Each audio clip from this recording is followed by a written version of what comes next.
Stream, you thought, oh, that looks really good. I really want to play that. And the next thing you know, it's on Game Pass. And I'm like, I'm going to try that out now. And it felt like it got a really nice burst of pleasant optimism and everything, which was a nice little win for Xbox.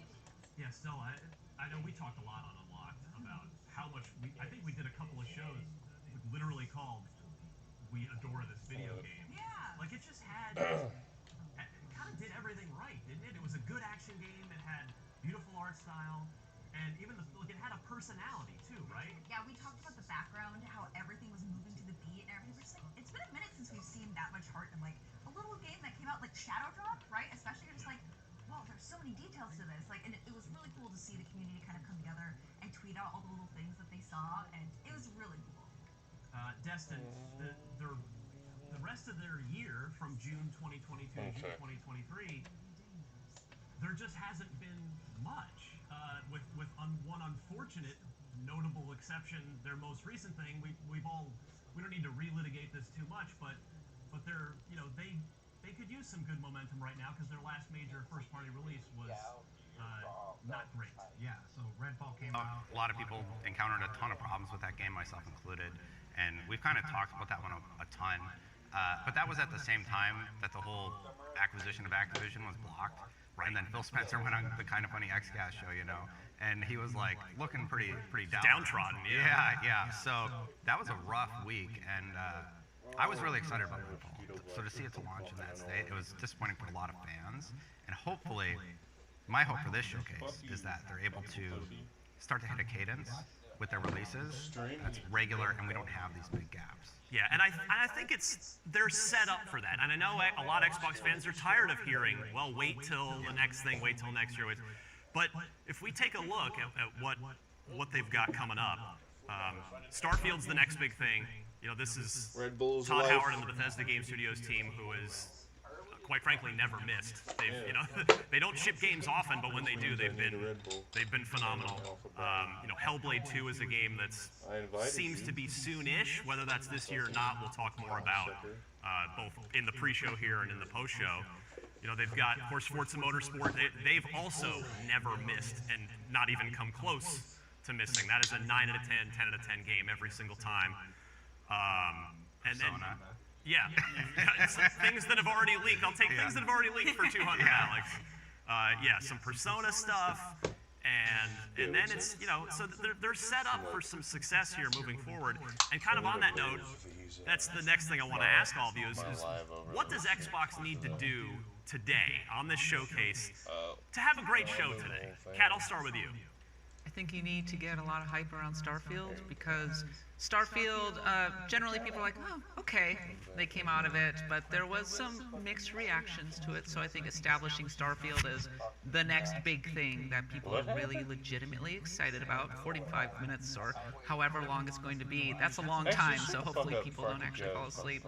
And then I would like to be surprised. I think that we know a lot of what's going to be coming in the show, but it would be really good to be able to come out and be like, wow, that trailer or that reveal was really, really good. I have something to really look forward to from Xbox now.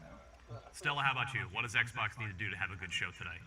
A lot is riding on Starfield, right? We talked about that a lot. For me, in Starfield specifically, it's going to be the different quest lines that you can do with people, the different dialogue options that you can have with people. That's going to be the biggest thing for me because we haven't seen a lot of stuff narrative-wise, right? So that's something for Starfield for me, but also lots of gameplay that can clearly dictate what a game is because I am very tired of getting misled by what a trailer looks like, right? So a lot of in-depth detail on gameplay, maybe a little developer breakdown, because I do love those. So, yeah. Of course, Aaron Greenberg, the longtime head of marketing at Microsoft, has already said, for first-party stuff in the showcase today, there's no CG, so they're going to show actual game stuff. Yeah. Destin, do we need much needed? Do we need some updates on some of these games they've already announced? What do we need for a good show today? I mean, it would be great to hear what's going on with State of Decay 3, but for them to have a great show, show me Avowed. And you're going to have a great show, because I'm going to lose it if they show that game. Seriously, though, new stuff, gameplay of new stuff that we haven't seen. I think that's going to go a long way with the community. The overall response to the PlayStation Showcase and Jeff Keighley's thing has been a sort of mixed, right? So if Xbox comes out, they show a bunch of gameplay, and they show some new stuff we haven't seen before, I think they're really going to knock people's socks off. All right, the Xbox showcase is coming up, and we want to hear what you think of it all. Tweet at us during the show using the hashtag IGN Summer of Gaming. Don't just write Summer of Gaming, we'll never see it. Afterwards, and we will be using the Lenovo Legion Slim 7i powered by a 13th gen Intel Core i9 processor. Let's talk to marketing about shortening the name on that to see what you all had to say. But first, we got to see Cyberpunk 2077's Phantom Liberty DLC at Summer Game Fest Play Days. Oh my goodness, it's too early. I got to get warmed up here. Also, don't forget to stick around for our post show where we will recap everything that Microsoft has shown off, and maybe I'll have a little something else to say too. Don't go anywhere. IGN Summer of Gaming continues after this. Oh, over here.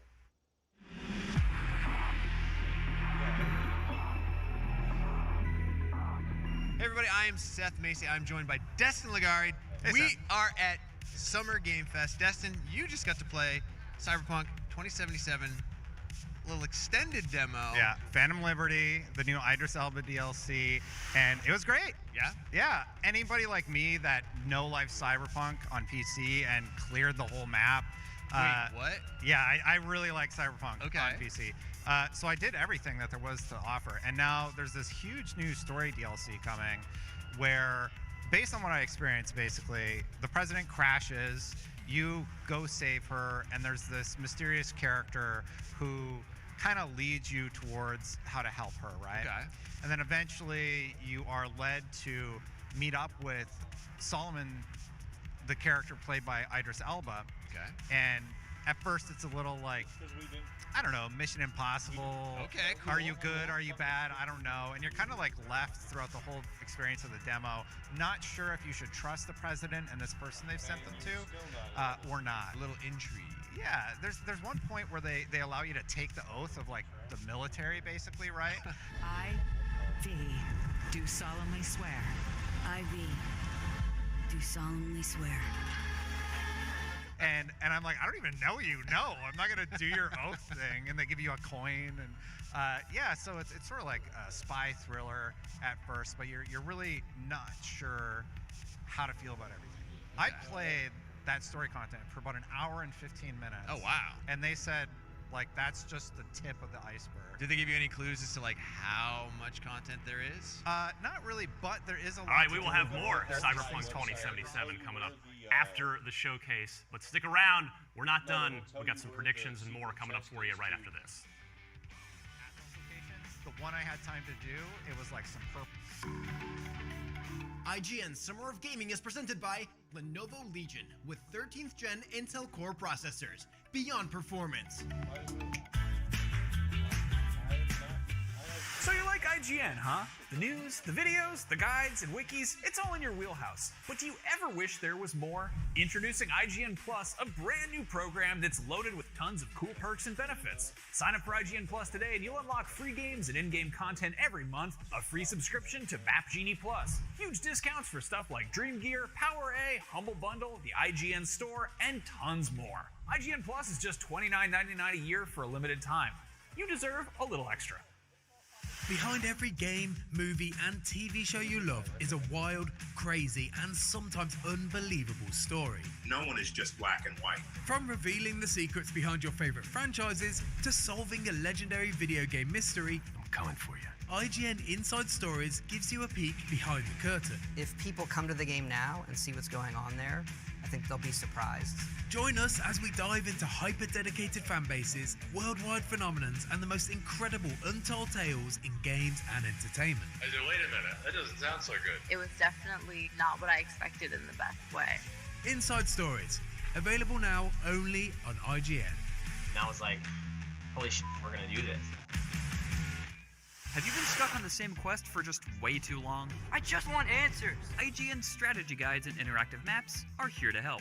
IGN guides are trusted by millions, easy to use, and of course, free. You can even track your progress with handy checklists if you go for 100% just like we do. We're going to be going over some sensitive material.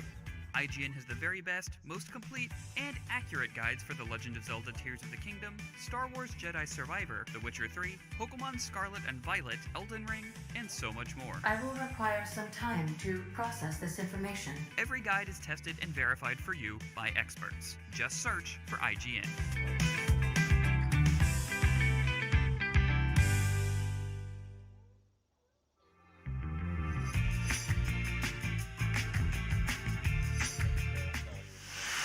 Black Desert Online is an MMORPG played by 20 million adventurers worldwide on PC. And now, the latest free expansion, Land of the Morning Light, invites you to explore a brand new region with all new boss fights, quests inspired by Korean folklore, architecture inspired by the Joseon Dynasty period, and tons more. Let's take a look.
Welcome back. This is IGN's Summer of Gaming. Don't worry, you didn't miss the Xbox Showcase. It's coming right up. We're just helping pass the time till this thing kicks off under 10 minutes to go. Don't forget to stick around afterwards for our post-show where we will recap and react to everything that Microsoft shows off.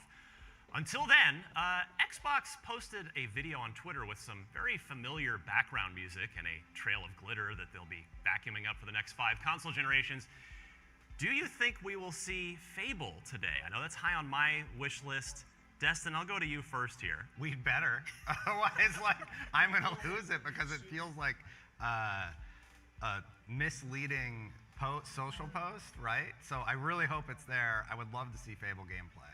Yeah, Kat, the pessimist inside me can't help but go, well, what if it's for like a PC port or a remaster or something? Because I'm with Destin. I'm gonna actually get my pitchfork and torch, and I'm gonna march with you to Microsoft if this is not. Kat, are you with us? Is this gonna be Playground's game today? In fairness, I think a Fable 2 remaster would be kind of cool. Actually, it's a classic. But it is great. It's the best one of the series. But I think that Fable actually, if it really hits, has a chance to really kind of knock our socks off, because Playground Games, I think it's one of the unsung heroes of the Xbox lineup. They consistently put out amazing work with Forza Horizon, and I'm kind of desperate to see them branch out. And Fable has historically been a big tentpole of Xbox. It's been a long time since we've seen it, and this could be a really fantastic open world revival for a classic series. Yeah, absolutely. All right, so let's now that game's almost certainly not coming out this fall. Let's focus on what we think the second half of Xbox's year could look like. We already know, of course, that Starfield is the headliner. But Stella, what could the fall look like? We know Starfield's in, Stalker is not going to be here today, but like the last time we saw Stalker 2 was a trailer at the very end of last year that just said 2023. So we could be playing that this fall, right? It's very possible. And I know that they've been going through a lot recently, especially with all of the different leaks and the hackers that have been going through their files. But they're just like, oh, don't look at that stuff. So I'm wondering, is it pretty significant stuff? Maybe that means that there is a lot to the game that is finished now. So honestly, the more I look at Stalker, the more I revisit all the footage, I'm like, you know what? I'm really excited for this. So I don't know. I think potentially, yeah. Late this year, I think we could get Stalker 2. Yeah, I mean, we'll certainly understand if they don't, given that they're fighting off literal invaders in their home country. But yeah, 2023, they've been quiet for a while, other than saying today they posted online saying that they won't be at the showcase.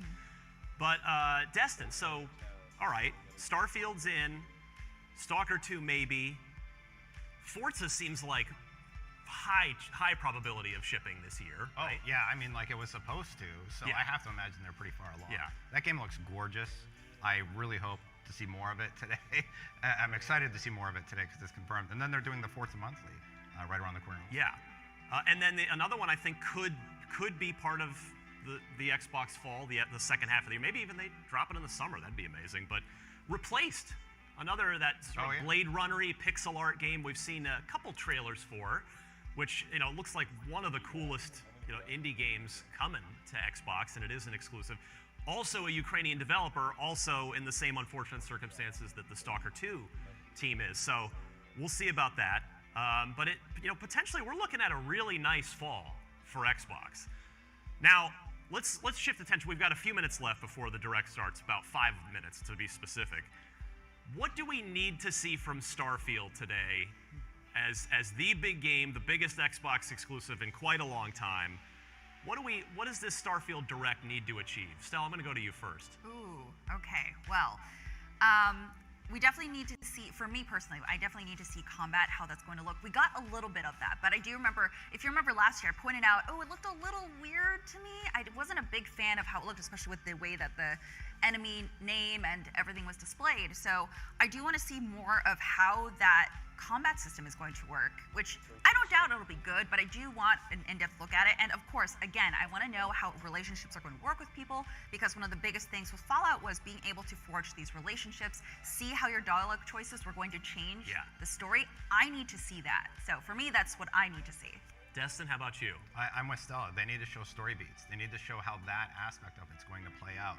Show the RPG mechanics that Bethesda is really known for.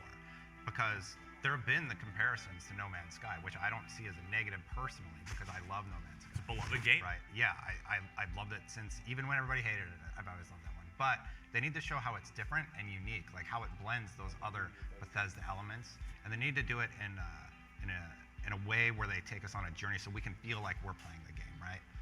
Kat, how about you? I know you're like me. I think Starfield is number one on your wish list for the rest of the year. We're linked on that. So what do you think? What do we need to see from Starfield today? I need to see scope. I need to see scale. I need to see just how big that universe is, and I need to see how dense that universe is. Bethesda, of course, is known for its enormous sandboxes. My dream is to get into a spaceship that I customize myself and wander the galaxy. Show me that. But more importantly, I think it needs a moment that really pops, that people really go, wow, like, holy cow, I'm sold on this game, because Starfield, it's an unknown. It's been hyped for a while, but it's not Fallout, it's not Elder Scrolls, so show me the moment that sells me on their vision. Yeah, for me, is it Skyrim in space? And if it is that a good thing? And if it's not, is that a good thing? That's kind of the key, because a lot of people want Skyrim in space, and other people don't.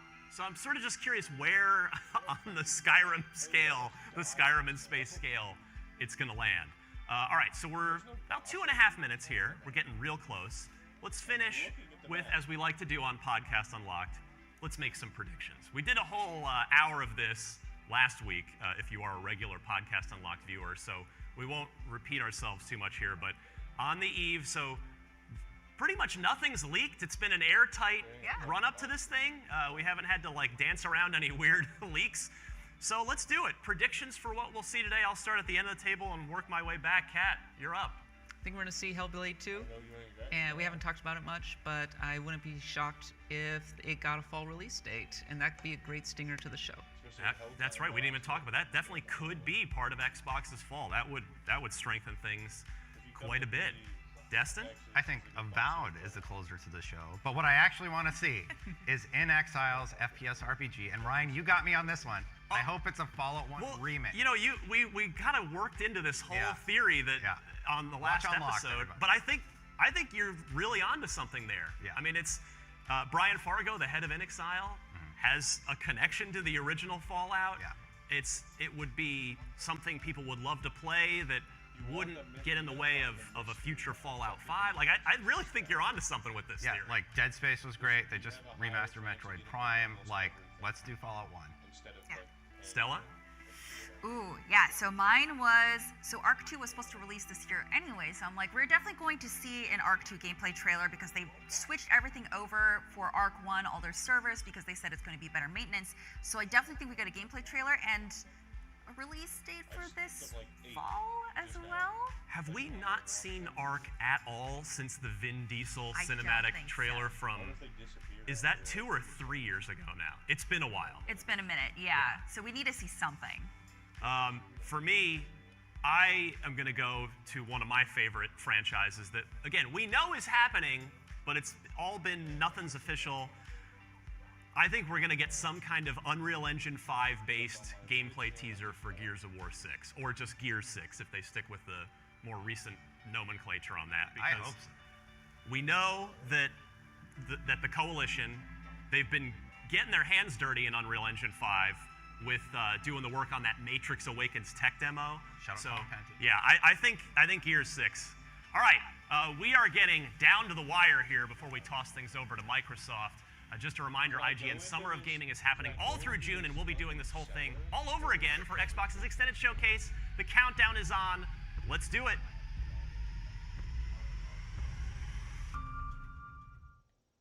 I don't want to test it.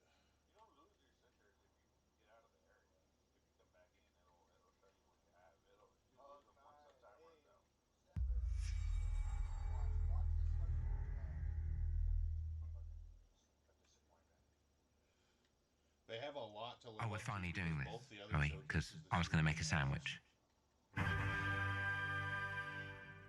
Playground, Okay. Games Presents what? Let's do it. What do I think about Heroes? Well, we've all seen them, haven't we? Swanning about the place with their disproportionately high cheekbones and comically massive weapons. Roughing up bandits, because they like to rough up bandits, don't they? Living it up with the common folk every single night. On a day-to-day basis, I'd say the true hero is me, someone who's breaking new ground with fruit, with veg, on the agricultural side of things. Just look at them. Not wafting around mythical creatures. And that's what they are. Wafters. Yeah, well done. You see, I'm not here to slay legendary beasts. I'm here to conquer the vegetable, not a euphemism.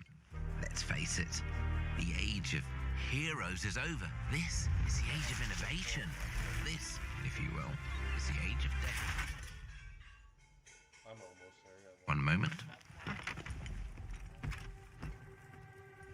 probably gonna just close out of This is awkward. Yeah. almost 5.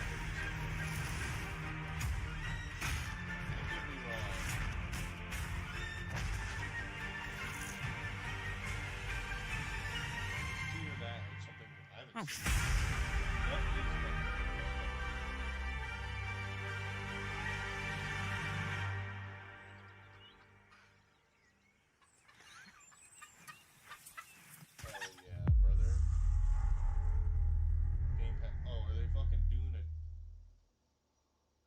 Give us a fucking date. World premiere. World premiere.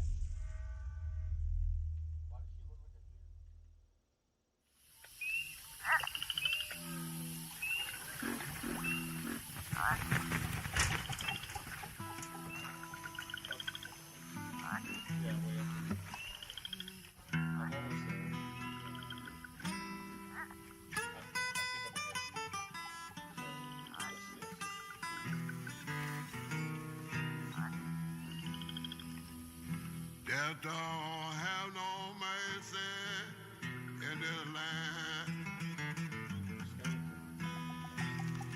Death don't have no mercy in this land. He'll come to your house and it won't stay long. You look in the bed and somebody be gone. Death don't have no mercy.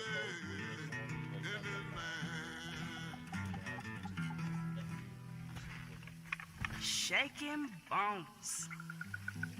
Been a while. So, you remember that favor you owe me? I'm looking for a creature.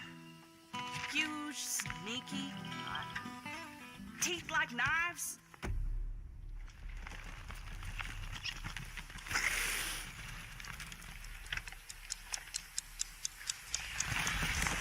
No? Well, hey, how about you guys? No? Nobody? Not helpful.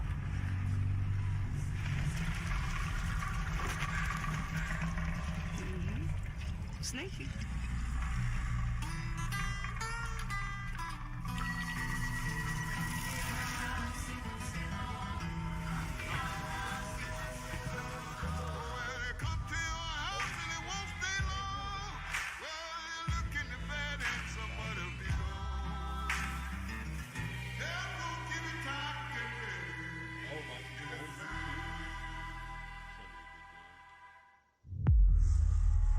South of Midnight, Compulsion into their fucking dev team. They made World premiere.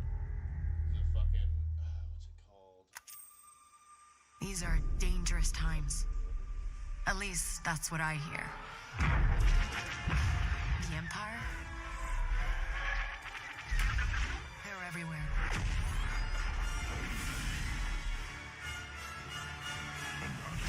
But the world here belongs to the syndicates. It is some Star Wars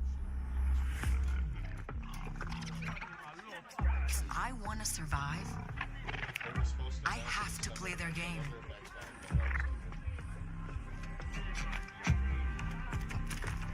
Looks like I'm all in.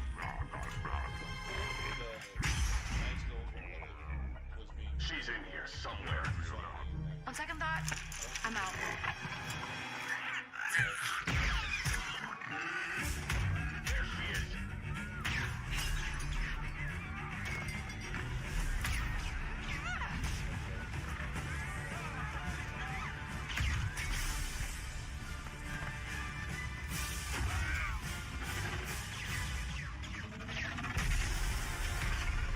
I've been held back my whole life. And now, I just need a chance to finally be free. Wherever that takes me. I'm here to offer you a way out, okay? Get off my ship, Jalen. Give me a chance. You're gonna have to trust me. It'll be dangerous, risky. But if you pull this off, you'll never look over your shoulder again.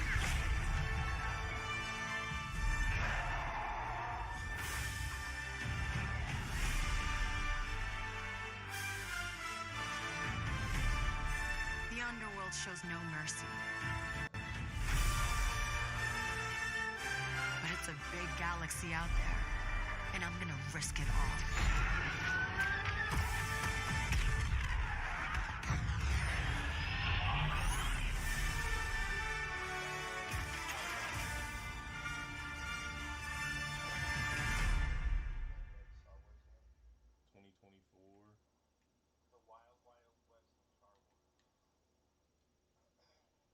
There's gonna be more gameplay at Ubisoft. Wow. Fable, South of Midnight, Star Wars Outlaws. Welcome to our first ever double feature, the Xbox Game Showcase, followed by a deep dive into one of the most important RPGs ever made, Starfield. Gaming is the most powerful of all entertainment. It transports, it challenges, it connects us, and it's just incredibly and awesomely fun. That is why Team Xbox is committed to building the greatest place to play, by partnering with the most ambitious of game creators, and by unleashing the power of the gaming community, enabling all of us to play the games we want with our friends anywhere, from mobile devices to PCs to consoles. The lineup we have for you today is just incredible. incredible. These are the works of the very greatest creative teams from around the world. We made this show for you, the largest, most engaged, and globally diverse fan base in Xbox history. You are the heart and soul of Xbox. Your passion drives us, and you are the inspiration for the visionaries whose games we showcase today. From me and all of the team at Xbox, thank you.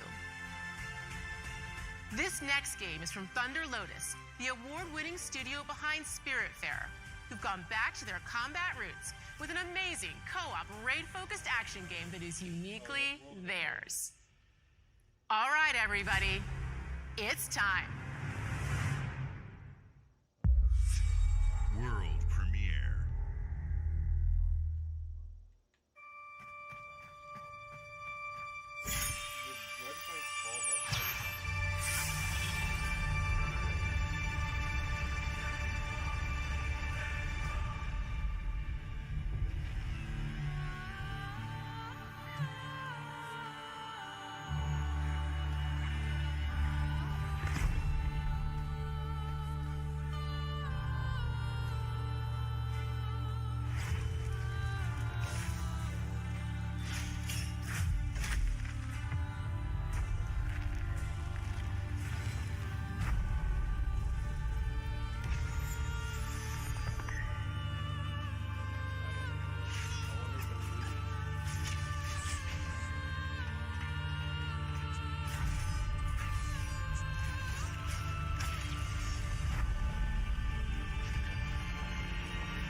Guys, it's a simple job. Oh, payday. Just in and out. Please Nothing to it.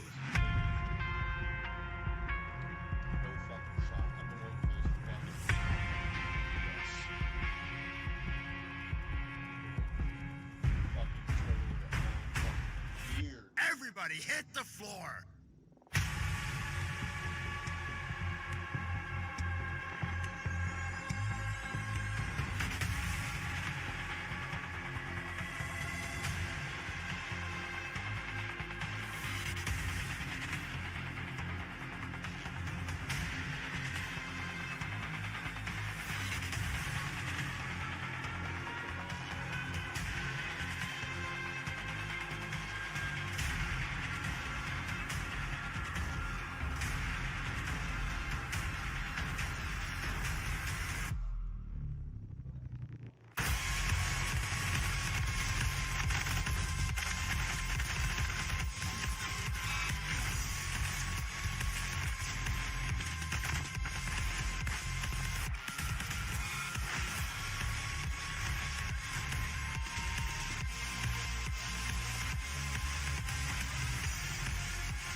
People don't like you very much, do they? Sent here to the Living Lands by an emperor who couldn't bother to come himself.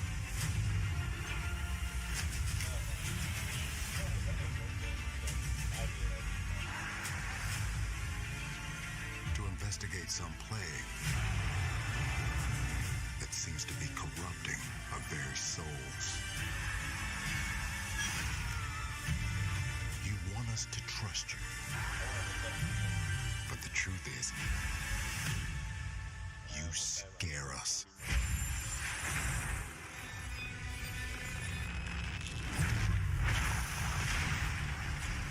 The way you fight. The power you wield. The secrets you keep. You're either here to save us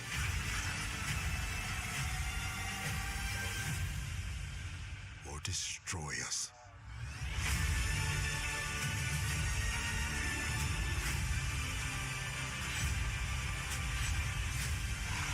So now that you have all this power,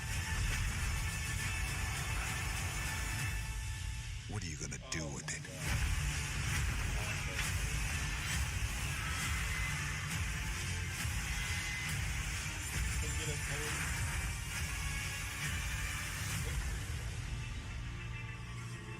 Oh, Avowed.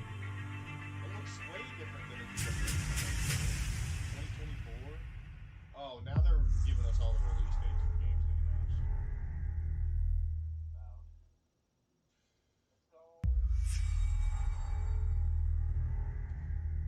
I guess 2024 is not that long.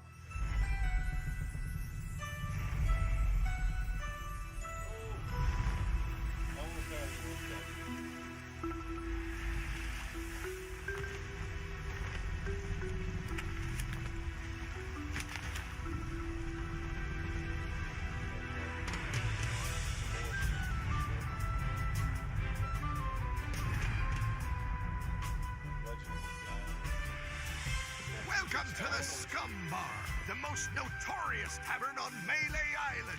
Wall-to-wall rogues and scoundrels. So tell me, which ship is right for you?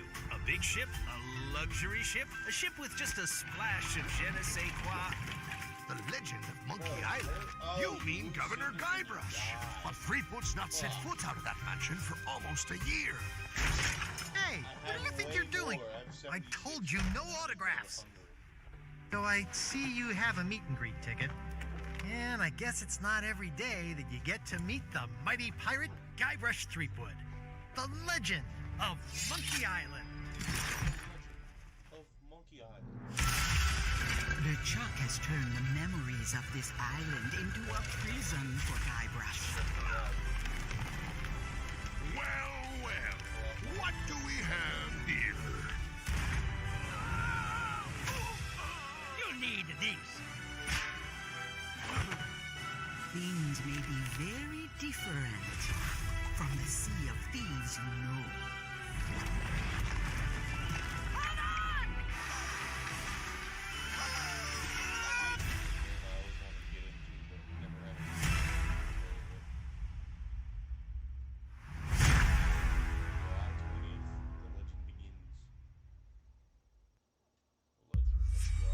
World premiere.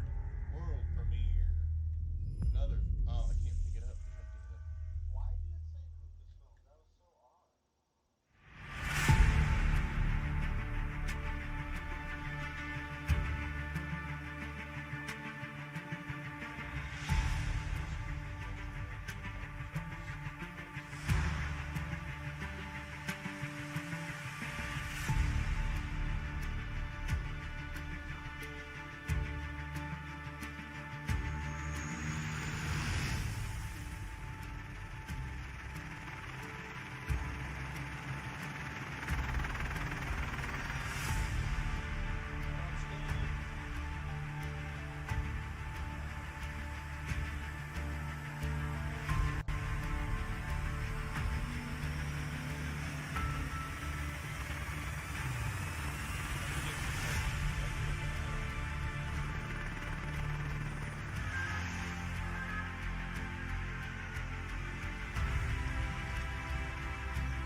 Hi, Melina here, speaking to you from our performance capture stage at Ninja Theory, where we have just wrapped our shoots for Senua Saga Hellblade 2.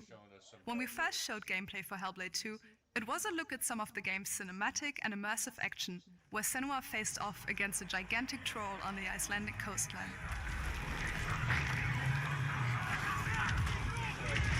Today, we're taking you deeper into Senua's story, her personal quest, her unique perspective on the world, and the intimate journey that awaits you in Senua's Saga. What you'll see today is all captured by the team on Xbox Series X. Have you never played this? Have you not played the first one?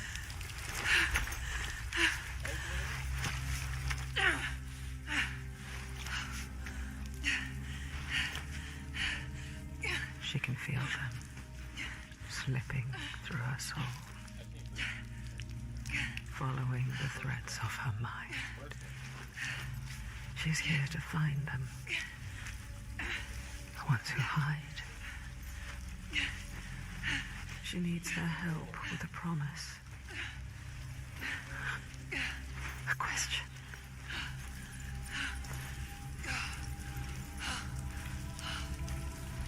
But it's never so simple, is it? Wisdom has a price.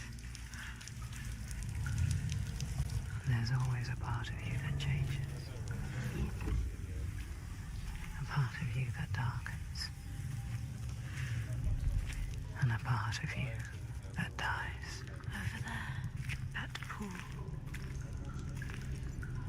I can feel them. Feel them everywhere.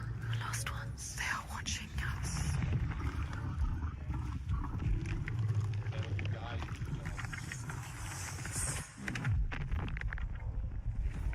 You should never have come here.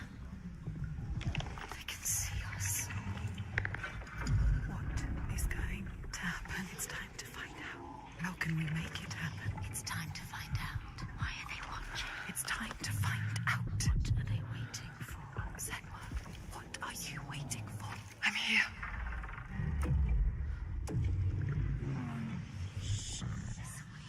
Watching. More than one.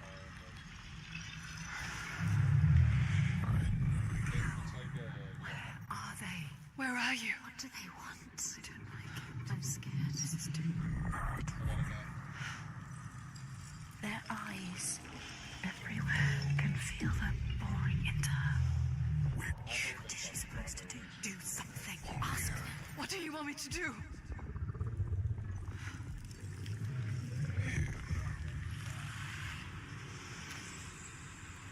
Our soul fought through hell to find us. You were lost. Not anymore. Are you ready for what you will find here? What we will find. What if it's all for nothing? What is that? There. They are waiting. There. It's them. It's you. What will they do to her? What will we do to us? Touch it.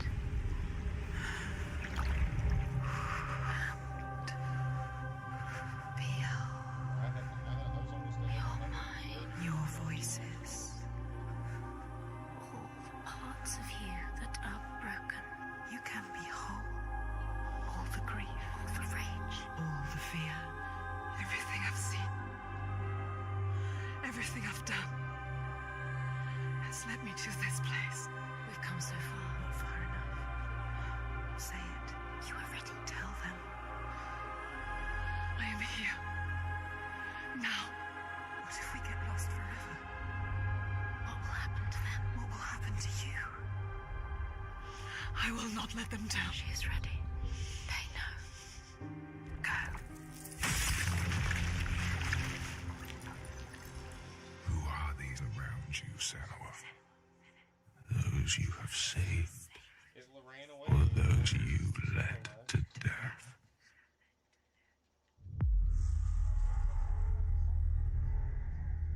Come on, give us a release date. Release date. Give us a release date.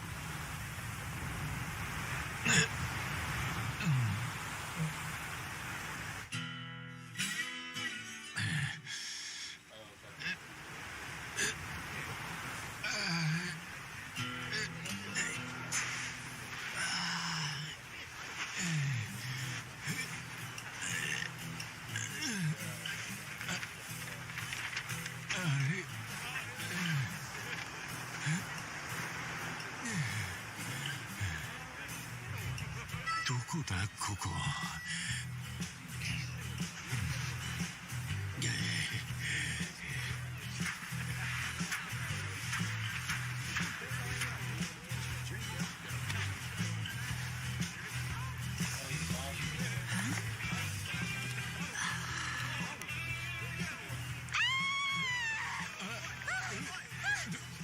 どうしたんだ？ Oh my god! A stranger! なんだよ。どうかしたか？ Oh, surf's up, dude.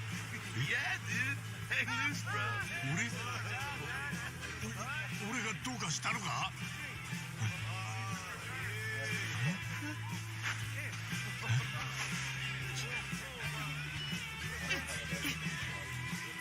は？は？どうなってんだこりゃ！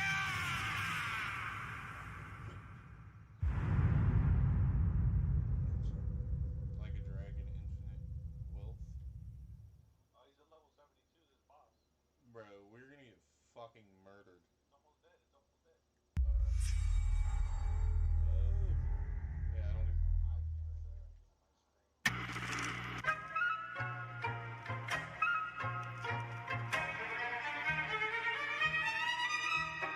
Appalachia!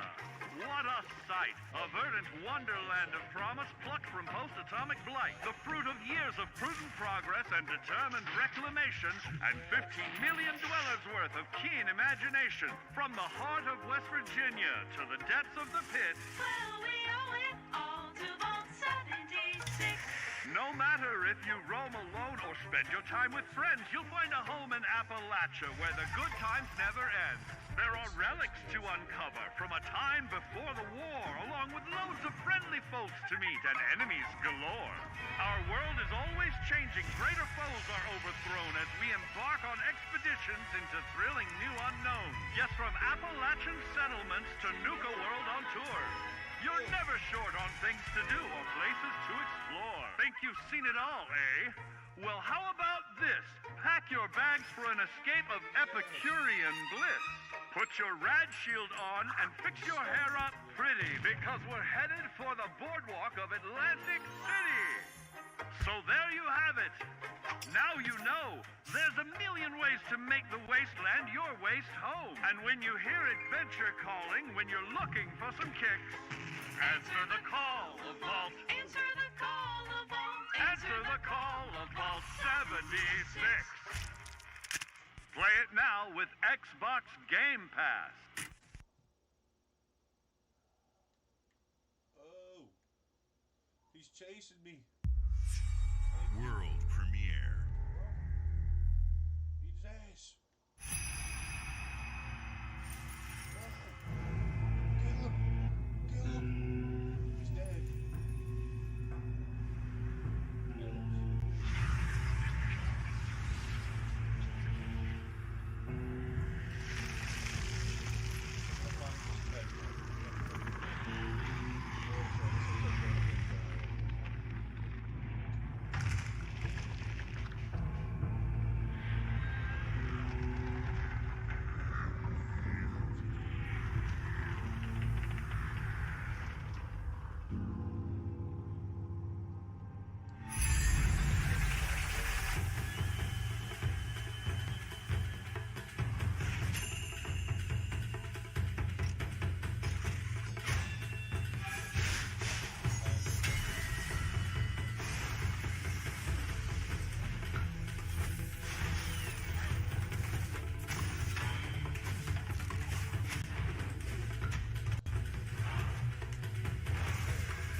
General Motors' historic commitment to performance is embodied in two of its iconic brands, Chevrolet and Cadillac. The V-Series.R elevates Cadillac's competitive spirit to a whole new level with its thunderous V8 and hybrid power. The legendary Corvette has been a celebrated champion for decades. The all-new Chevrolet Corvette E-Ray continues that tradition. General Motors is proud to usher in a new era of competition with the innovators behind the new Forza Motorsport. Forza Motorsport and General Motors are pairing their strengths in technical excellence and sophisticated modern design to take bold steps into the future and bring that experience to gamers. I'm thrilled to welcome the Cadillac V-Series.R and the Corvette E-Ray to the home of competition.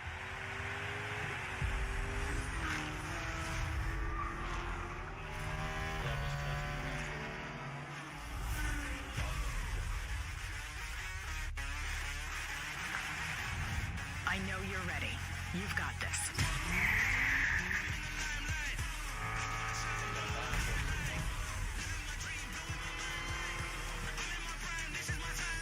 Let's tweak the car's performance for the next one.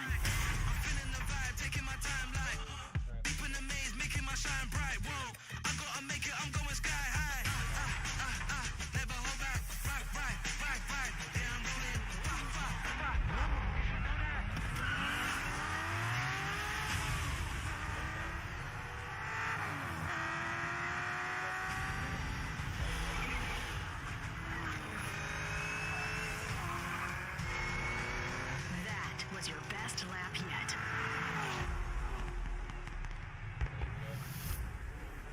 This is my timeline.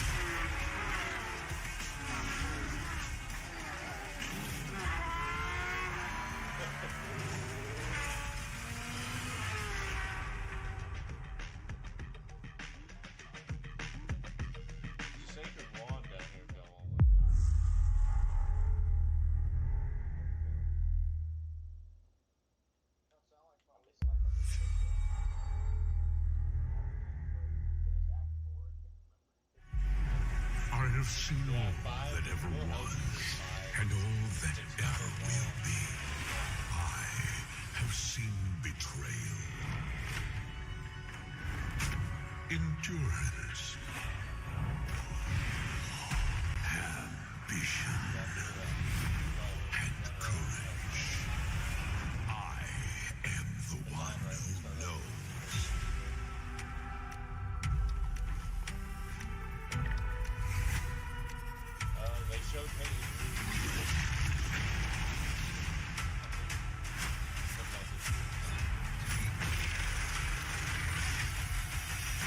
For perhaps the first time in my unending existence, I feel disconnected from fate's flow. Unseen forces move against me, hungry for forbidden knowledge. A mystery long kept hidden. A secret that threatens to unravel reality itself.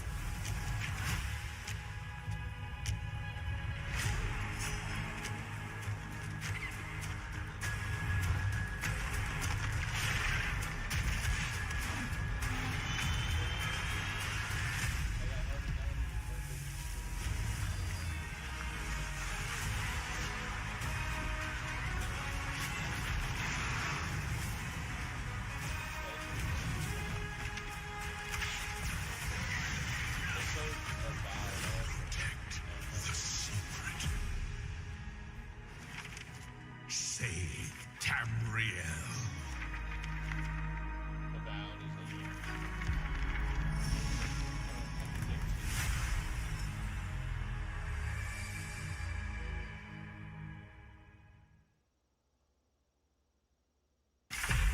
CSIS Unit 37. Toronto is under attack. By Null Sector. There's something different about Null Sector this time. They've taken over most of the city and they're rounding up Omnics. They need our help. People are answering Winston's recall. There's new blood on the team, and we have so much to teach them.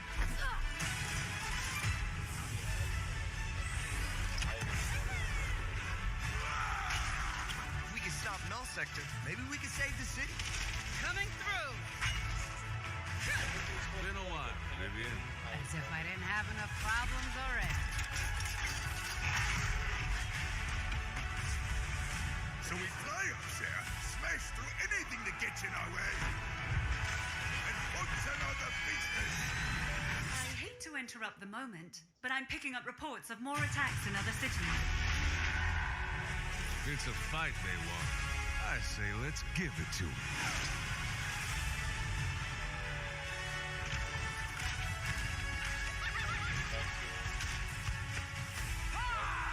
Engage.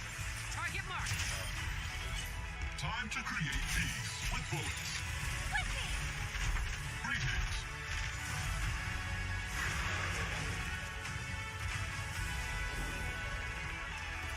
Oh, yeah! Boom!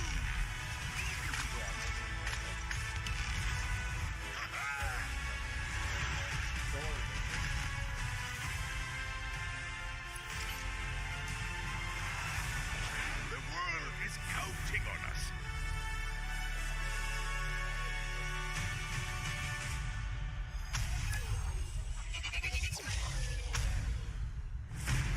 Let's go. Shall we do this together? Fight with me. Engaging. Watch this! I saw that. Not bad.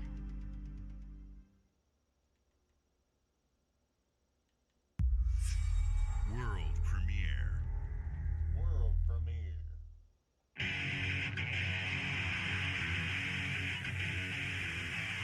What is this place? It looks like we're in a palace. What the hell is going on? Who are these people? No idea. But if they're attacking us, our only choice is fighting back. Hey, look over there! Can you get us out of here? So you're telling me you're thieves who steal hearts, and you just happened to stumble into this world? The Rebel Corps will always help the Phantom Thieves, just as the Phantom Thieves have helped the Rebel Corps. Never forget that we're a united force who can rely on each other. You should be grateful to have been made my subjects. But you're just mannerless little brats. Unfortunately, returning will be no easy feat. Somewhere deep inside, I know you realize things can't go on like this. So, will you take a stand beside us? Yeah, let's show them what we got.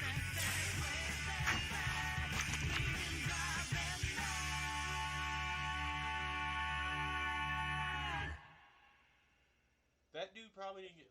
I mean, just like me, bro. Like, I don't get warranty on a lot of things either. But like shit like that is probably something you want to get a warranty on.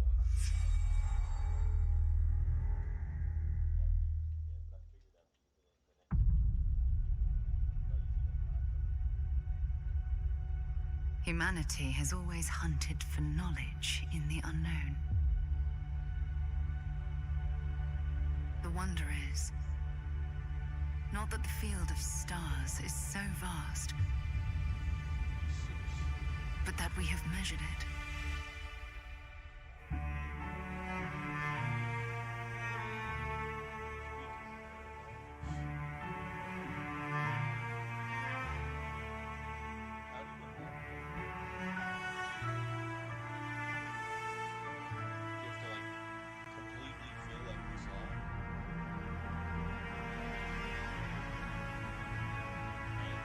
We're all here because we're committed to the biggest question of all. What's out there?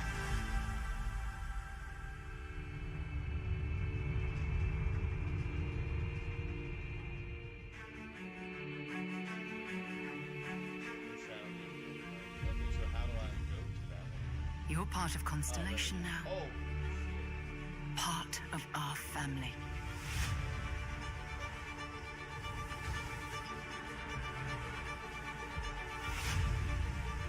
We do not fully understand all that is at work here. No finer group in the stars to be unraveling this mystery. I'll follow you from here on out, Captain. Grab jump is ready. I love this part.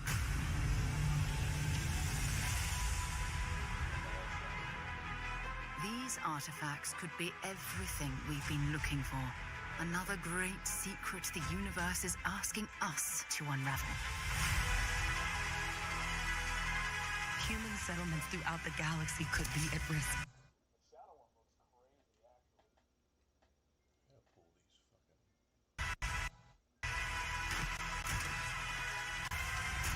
We are not stopping. Whatever lies at the end of this road will change humanity forever.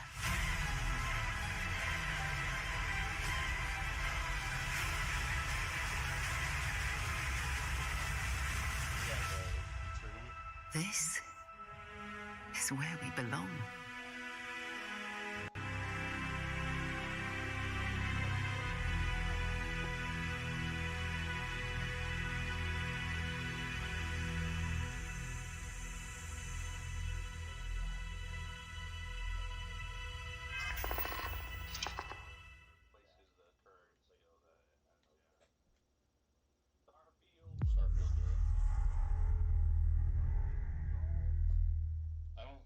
There's a Starfield Direct right after the World premiere. Gameplay of it.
Hi.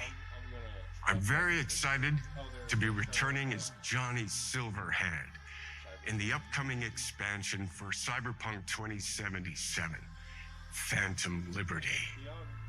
This new adventure reunites Johnny and V on a dangerous spy mission and introduces Idris Elba as Secret Agent Solomon Reed. It's really amazing to share the screen with you, Idris. It's cool to be a part of this game with you, man. As a player, you'll get to visit Dogtown, an unexplored part of Night City, and rescue the President of the new United States of America. Expect a massive expansion, twists, secrets, and plenty of stuff to do. I know the team at CD Projekt Red just keeps raising the bar when it comes to telling cinematic stories in video games, and I really can't wait for you to play it on Xbox Series X and S. But enough talking. I'm guessing you want to see for yourself, and so it is my honor and pleasure to give you and introduce the official trailer for Phantom Liberty. Check it out.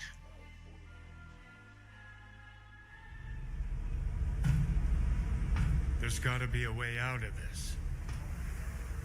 Johnny, I'm dying. There's nothing can stop that.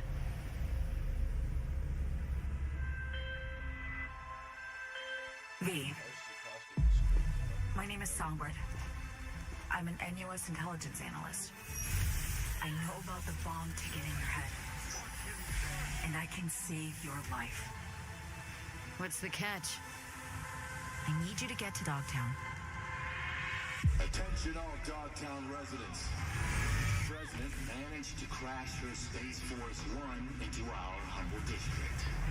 Man's got 1,001 reasons to want Myers as a hostage. Sleeper agents. Time to wake them up. So NUSA's tossing us back into the fray, huh? Stay sharp. We're in the wolf's den now. Get Myers out of there. Time to evac. Her safety is the top priority. Shit! They catch us out here, we're dead. Wait, hear that? God almighty! It's moving! Run! This way! Quick!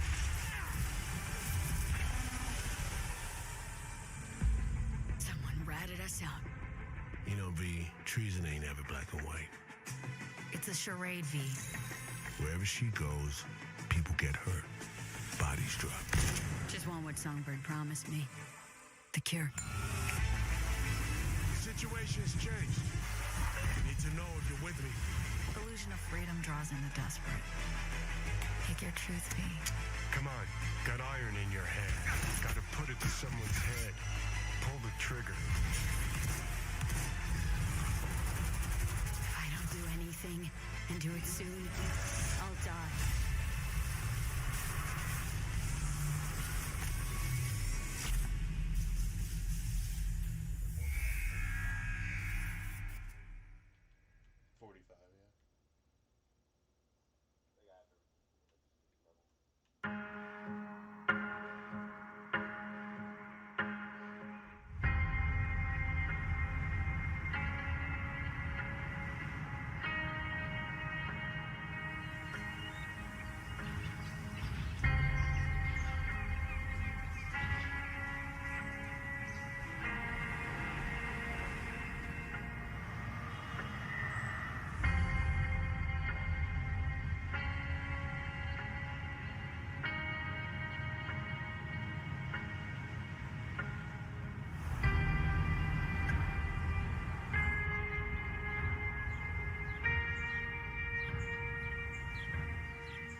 but they are.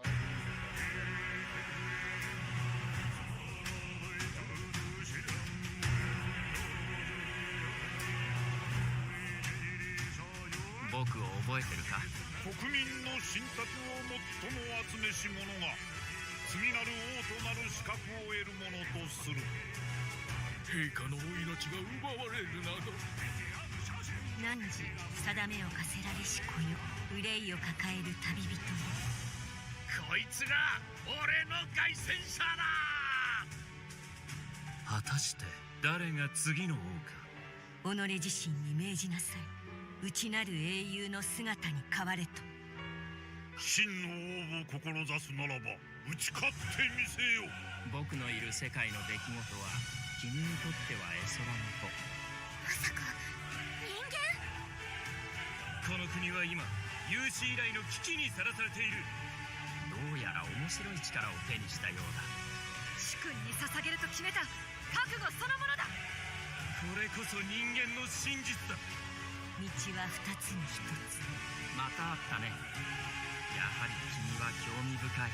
今こそあんた自身がそうなる前正義かどうかじゃない。誰もが恐れと不安に負けそうで理想を貫け。何が正しいのかわからない。全ての始まりはあなたの持つ小説。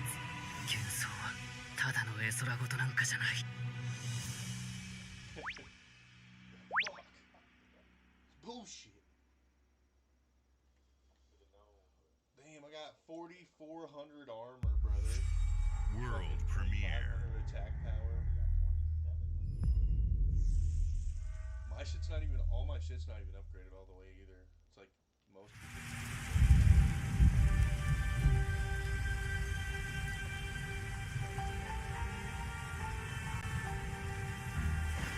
Humanity's cities have fallen. Our people's only means of survival is to seek sanctuary here, in the Belfry.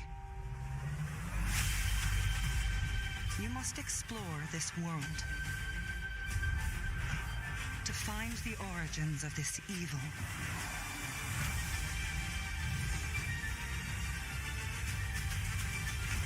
And bring hope back to our people.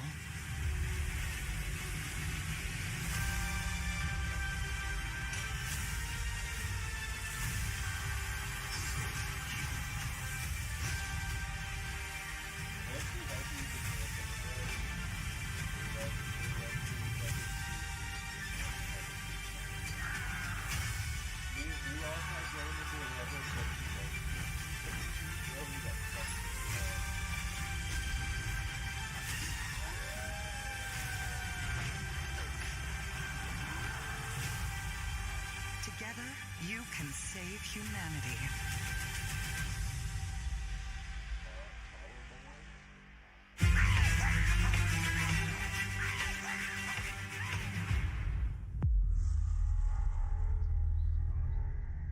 share the TikToks, brothers. Share the live. World premiere. Help a brother out.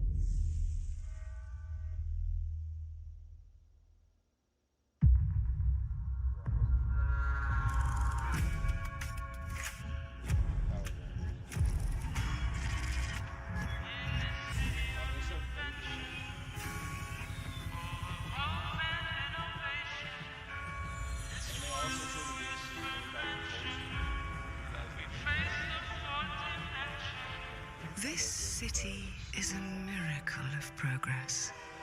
A finely tuned, delicately balanced machine.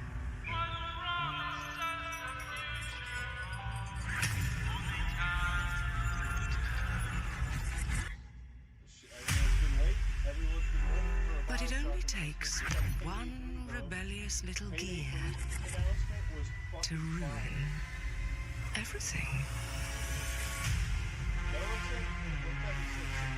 If you resist my rule,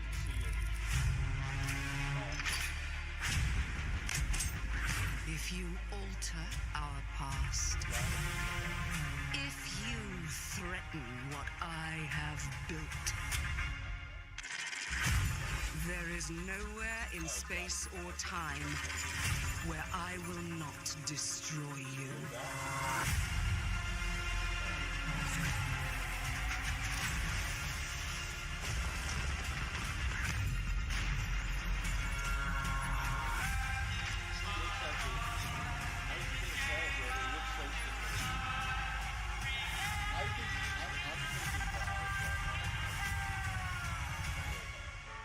Oh no. What did I do? Any last words before my friend puts one in your scalp?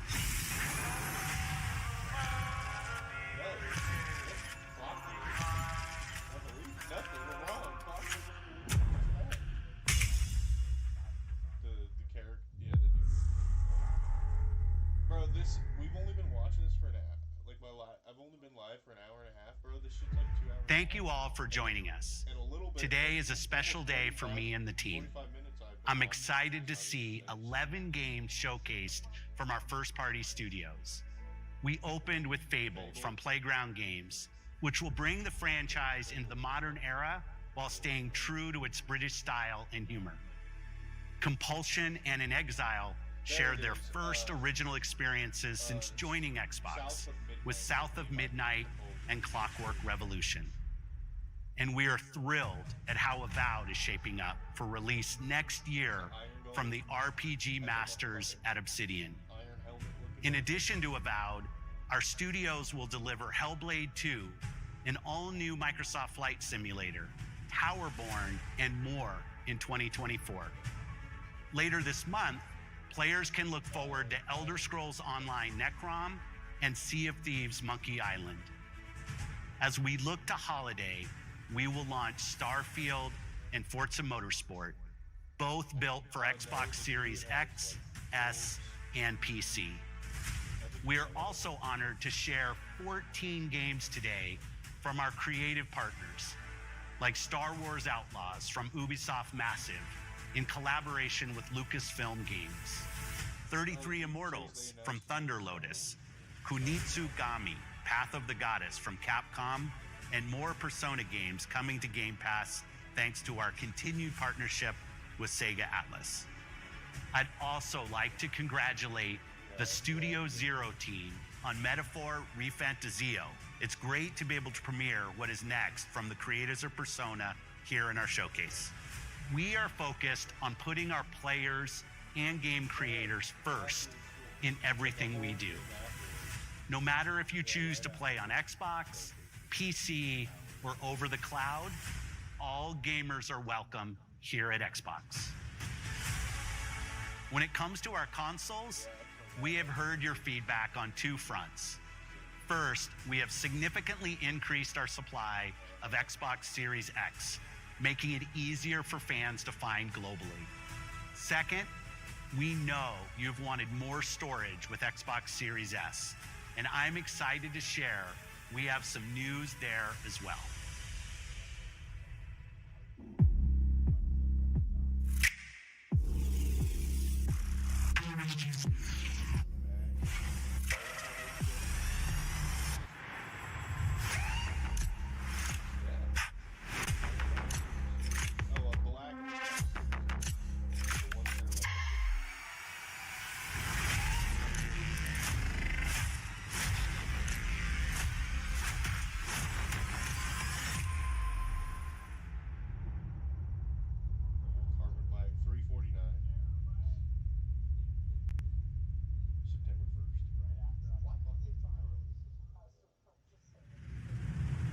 And now for the one more thing you've all been waiting for.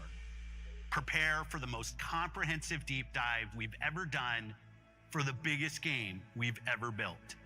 So sit tight and enjoy Starfield Direct.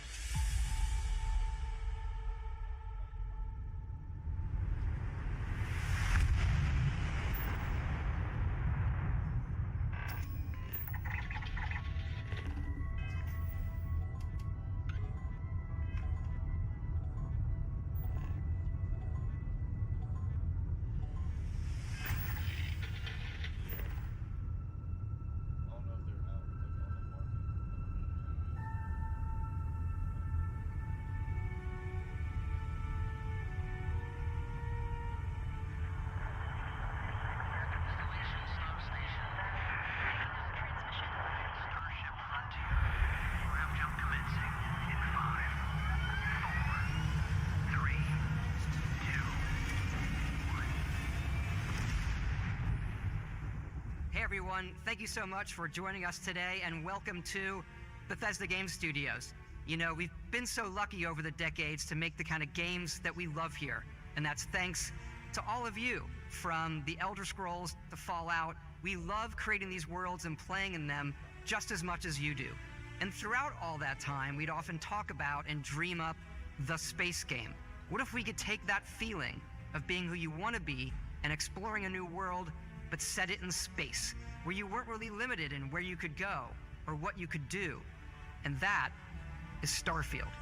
Obviously, we've come a long way since then with the games we've built, our technology, and all of us here in the studio. We've done so much together, but, well, we've never tried to make a game like this. Today, you'll get to hear from many on the team and see so much of what we think makes our game special. So let's jump in and take a look.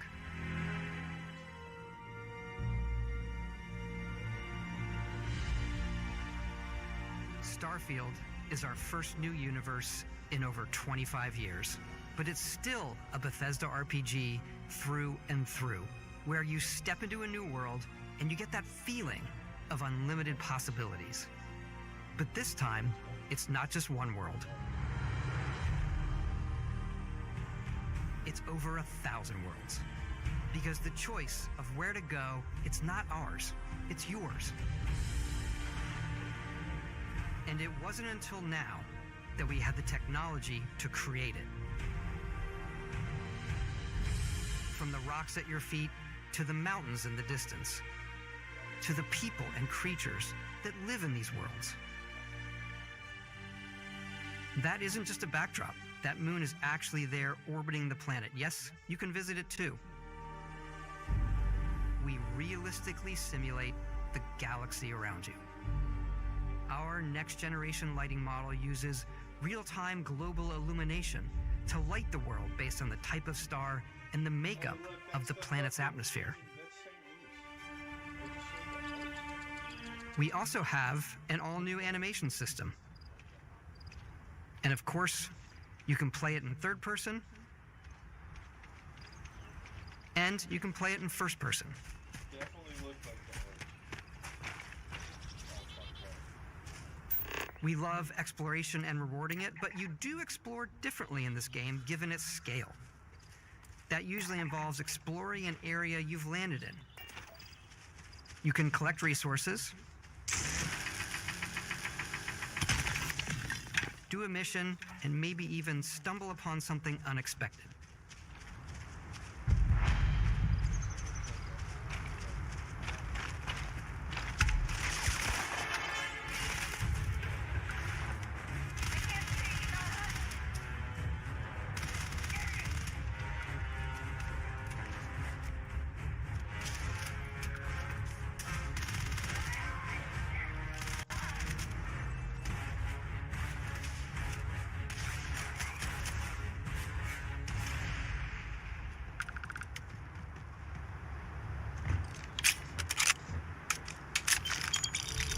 We do love stuff and all of the items allowing you to pick everything up, and you can view all that in your data menu. This is the hub for everything you're doing, from your skills to your ship, your missions, and your inventory. We love to pack a ton of detail in every object, from all of your weapons to spacesuits to food. We just obsess over the details, and food. We obsess over food. When you're done exploring, you can walk back or fast travel to your ship. We have companions and crew you can take with you. I left Vasco here back at my ship. Welcome back, Captain Howard. And he can even say your name. Let's head out.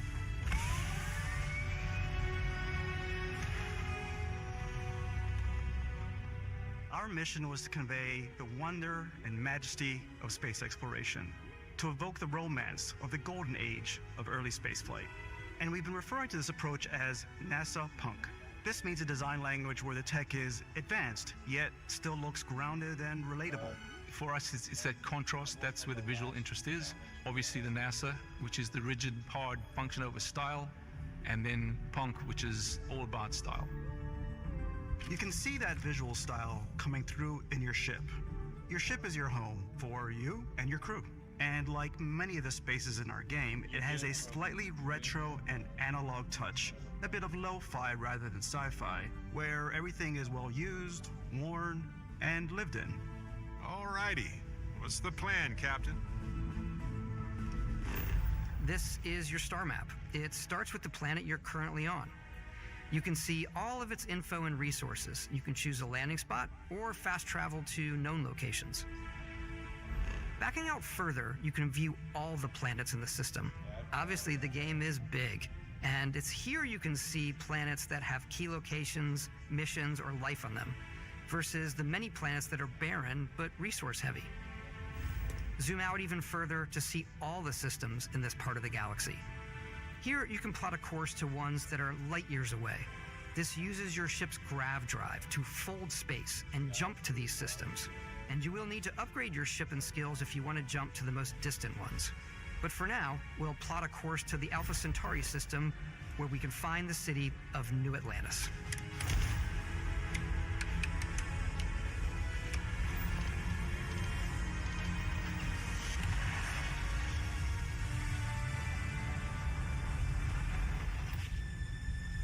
Welcome to UC Space. Maintain your current course while we scan your ship's cargo. Scan complete. You are cleared for landing at New Atlantis.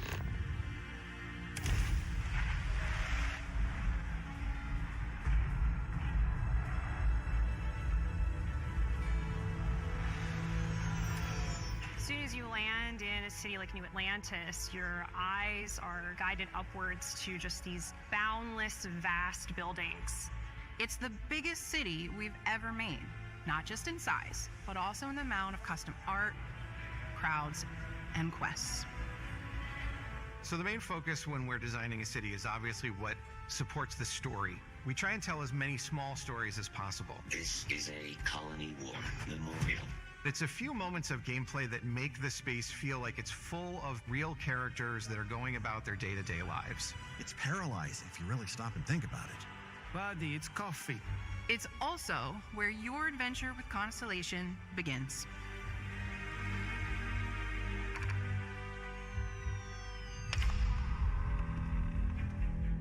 Welcome to Constellation.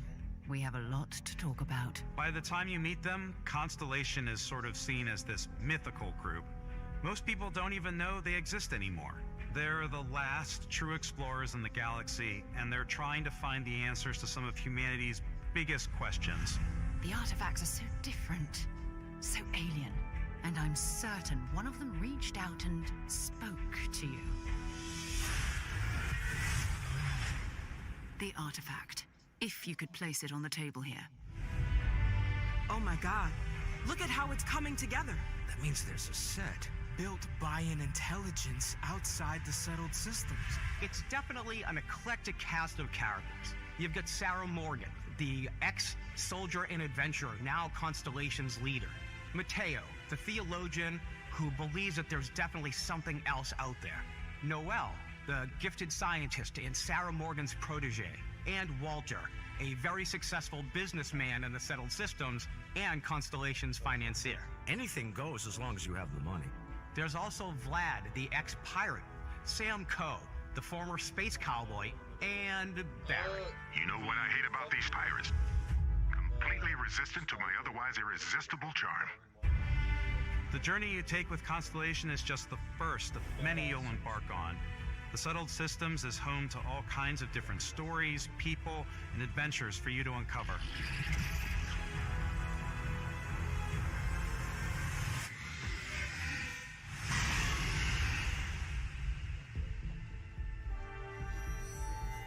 The United Colonies is where you'll find New Atlantis, the first major human settlement in space. The people who live here value law, discipline, and the legacy of humanity. They consider themselves the true children of Earth. You ever think of joining up with the Vanguard? Help the United Colonies, even get your UC citizenship? New Atlantis isn't the only city within the United Colonies. The city of Cydonia on Mars to this day serves as the largest mining facility for the United Colonies.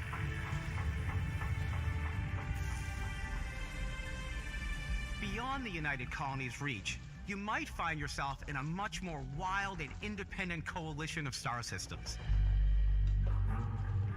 This is Freestar Collective Space. The capital of the Freestar Collective is Aquila City. The Stone Root Inn is an Aquila City fixture. Ranger relies on judgment and intuition to do what's best for the people.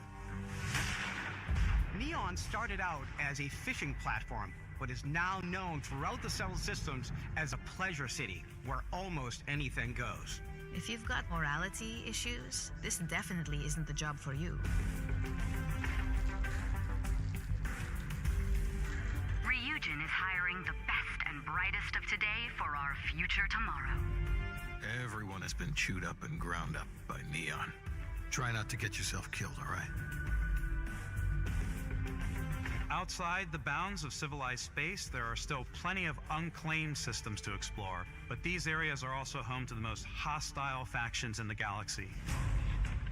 The great serpent hungers. All heathens shall be made dust in time. A new face. This is the face of a brave runner here to challenge the Red Mile.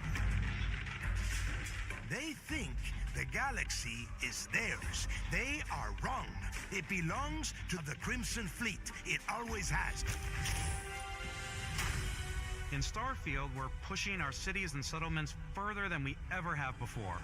It's all there, waiting for you. A slice of humanity's future. So, ready to get out there? Throughout the galaxy, there are so many things to see and stories to experience. But the most important story is the one that you tell. I'm the type of person who spends hours in character creation, and I think people are going to be really excited when they see all of the improvements we've made.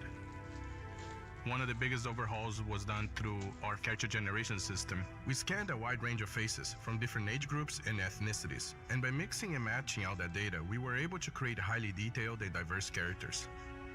We use that exact system to create all of the characters and NPCs you're going to see in the game. So any character you see almost always is a character you could make yourself. Hey, come on. Okay, take it easy. You were out cold. No physical damage. Mentally, the jury's still out. You know who you are? New recruit for Argos Extractors? Ring any bells? Any of this look familiar? You start your character creation journey as though you're cycling through employee records. You'll pick from a lineup of 40 presets, and that'll be your starting point. Your journey from there can be as detailed or as quick as you want it to be. This new system has more to offer than ever before. It's also the simplest character generation system we ever had. We let the player get as close as possible to make whatever they want. With the various facial morphs you can blend together, the dermesthetic and makeup, blemishes, scars, piercings, teeth settings. It's a lot, but I think it's the most fun to use. Character creation is more than just how you look. This is also where you start to decide who you want to be. That's where backgrounds come in. Backgrounds give you a bit of backstory and start you out with 3 basic skills. From chef to Dusty. You know, the crew still has a betting pool about which restaurant critic you must have crossed to wind up here. What's great about backgrounds is you never know when yours is going to come in handy. You could be in the middle of a fancy restaurant talking to some guy, and suddenly you learn he needs a beast hunter to help track down a monster. Fine. I probably should stick to professionals anyway, given what happened the last time. We're also giving you the option to customize your build even further by letting you pick up to 3 traits. Traits are completely optional, and they come with their own advantages and disadvantages. You could choose to meet your biggest fan. By Vectera! Is it really you? He'll join your crew, and he'll give you gifts if you're willing to put up with his constant commentary. I can't believe I get to stand near you, breathing the same air. I've got to have every molecule. My My favorite trait is kid stuff. You have to pay some credits to support your parents, but they're very sweet and it's really fun to go visit them. Honey, we got ourselves a visitor. Oh my god! I came across some hostile zealots in space, but because I had chosen a trait that made me the same religion as them, I was able to get by without any issues. There's another great one that gives you a damage buff when your health is low, but mercenaries will randomly show up and try to kill you. No matter what you choose, there will be plenty of ways for you to tell your story. And if you want to remove a trait, there are ways to do that too. What a view! It's a feast for the eyes. Off we go to another adventure. We'll let you discover that on your own.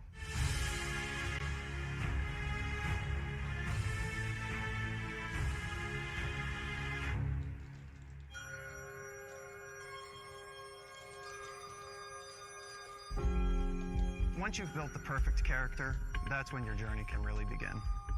We took what we loved about skills and perks from our previous games and put them together to create an all-new skill system.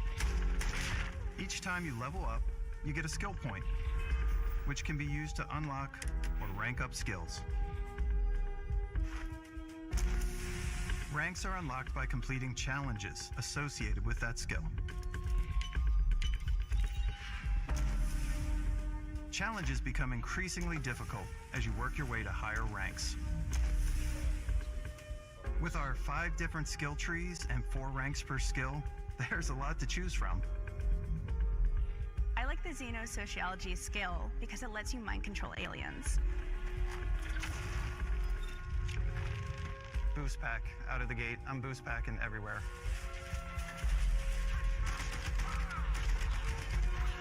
I like maxing out my physical tree so I can get neuro strikes and just punch my way through combat.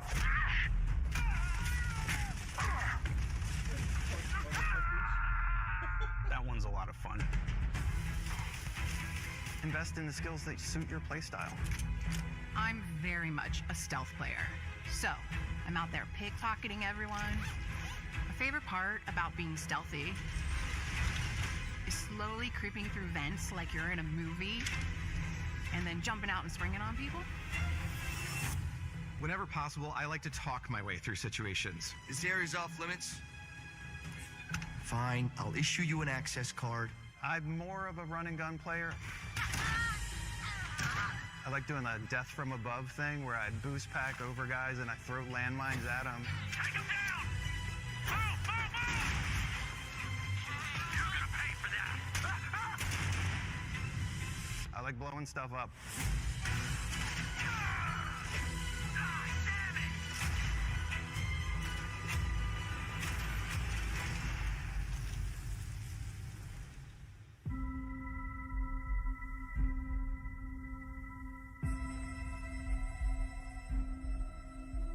Exploration is a key aspect of all our games. In Starfield, there are full star systems with new life, resources, and adventures.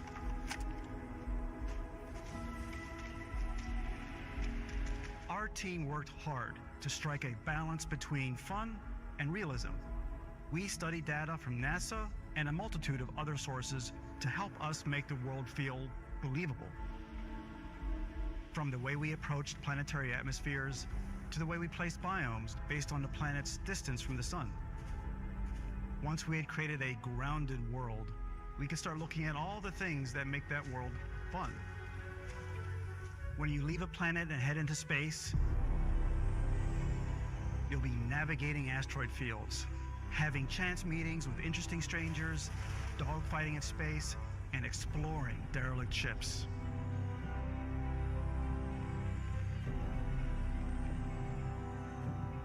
It's all out there. Ultimately, it's about rewarding your curiosity, because whether it's on the surface of a planet, the alleys of a city, or the vastness of space, you never know what you'll find.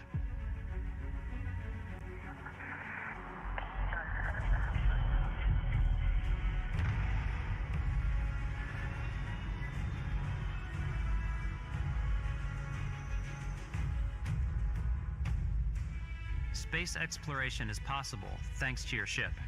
Your ship is almost like having another character or home you can make all your own. I think you'll be blown away by the amount of stuff you can do. You can buy a ship. I'm sure you can find something you like. Customize and upgrade that ship. And hire a crew to keep it up and running. And it all starts in spaceports. Every spaceport has a ship technician where you can purchase, sell, and modify ships. Anything I can help you with? Maybe you start off with a speedy fighter that's perfect for bounty hunting. Then you might round out your ship roster with a hulking space freighter to run cargo missions, or even do a little smuggling.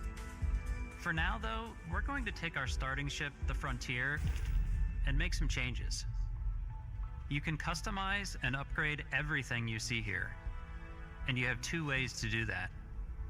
You can quickly upgrade individual systems like your weapons or shields, or you can deep dive and enter the shipbuilder mode. Here you can change anything, from the systems to the look and layout. Adding a new habitat module can give you more room for crew. Adding cowling can change your ship's overall silhouette. An improved grav drive allows for longer distance space jumps. You can even fully customize your paint job to get the exact look you want. The parts you choose to build with don't just affect your ship's stats. They'll also affect what you can do inside your ship. You can have modules for crafting or for storing and displaying your weapons. Starfield's in-game ship manufacturers bring their own look and feel to every piece of your ship. From living quarters to cargo holds, mess halls, and control rooms.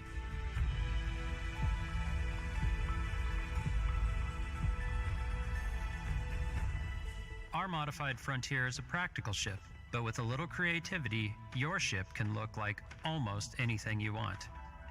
It's a bit odd, but one of my favorite ways of customizing ships is I make them look like animals. The HMS Platypus, as I called it, where it had a giant tail to it. And we've done spiders, we've done mechs. So it's really whatever your imagination is. And while you can build your home among the stars the way you want to, you're probably not the only person who will call your ship home. Ready to lift off when you are, Captain. Engines ready. The Frontier is fueled and ready, Captain. Some of the members of Constellation can join you on your journey. These companions can serve on your crew, and they'll always be there when you travel.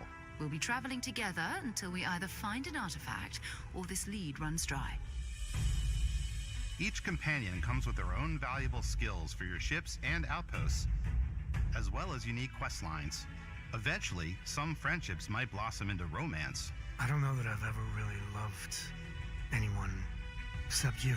And if you're looking for a little extra help on your ship, you can always hire additional crew at spaceports. Got any room on your ship for someone like me? You'll also meet potential crew members out in the world. Still think there might be a spot for me on your ship? I gotta get off this rock. Assign crew to your ship or outposts, and their unique skills will affect how they run. And just like companions, most crew members can lend a hand in the field. Take Bosco, for instance. He's designed around the core basics of a NASA machine. Please avoid getting shot. You might die. I still wanted to give it almost a humanoid personality, so I elongated the limbs. This tends to make him feel more human-like and give him a little personality. It is a shame exploration requires so much bloodshed. Using the shipbuilding tools and crew selection features in Starfield, you'll be able to build and captain the ship of your dreams. And now, let's take to the sky.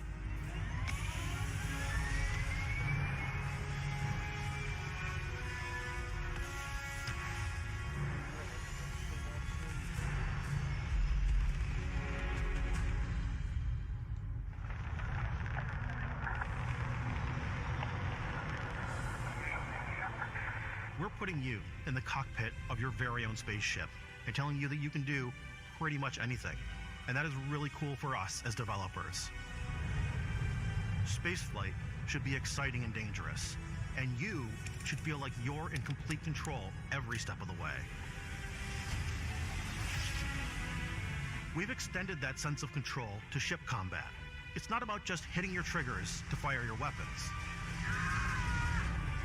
It's a complex dance between your piloting skills and our power allocation system. Boosting power to your engines will make your ship faster. Powering up the grav drives will shorten the amount of time it takes before you can make a jump.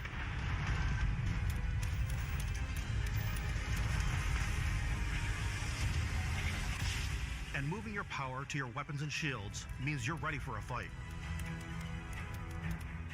You should always be on your toes because you're not alone out there.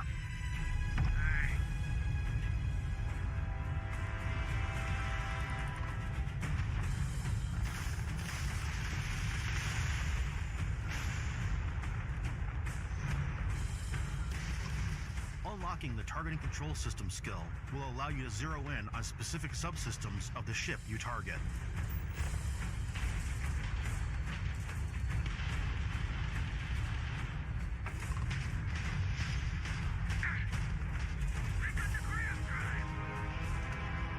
After destroying an enemy ship, you can loot the remains from your cockpit. You can always turn any ship that engages you into scrap.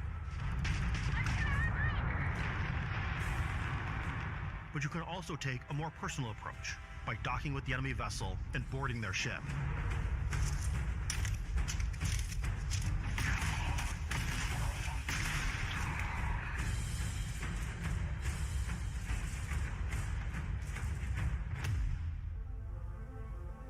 Once you've taken control of an enemy ship, it's yours. Add it to your fleet and retrieve it at any spaceport. But space is way more than fighting for your life.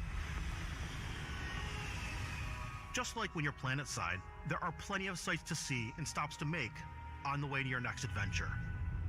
Like these massive star yards.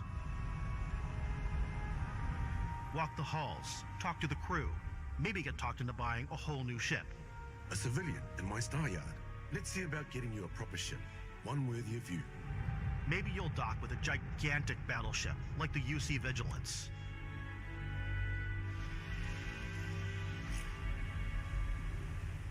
Or rub elbows with the galaxy's wealthy elite on a cruise ship fit for the stars.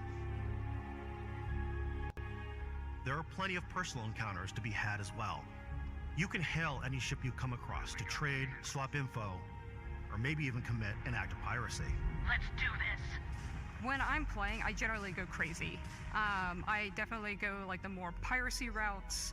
I want to take over ships. I'm going to board ships. I'm like, this is now mine. I steal all the sandwiches and put them, in my cargo hold that I have specifically for sandwiches. I don't want to play the hero, but I want to go out and just start taking things from people as quickly as possible.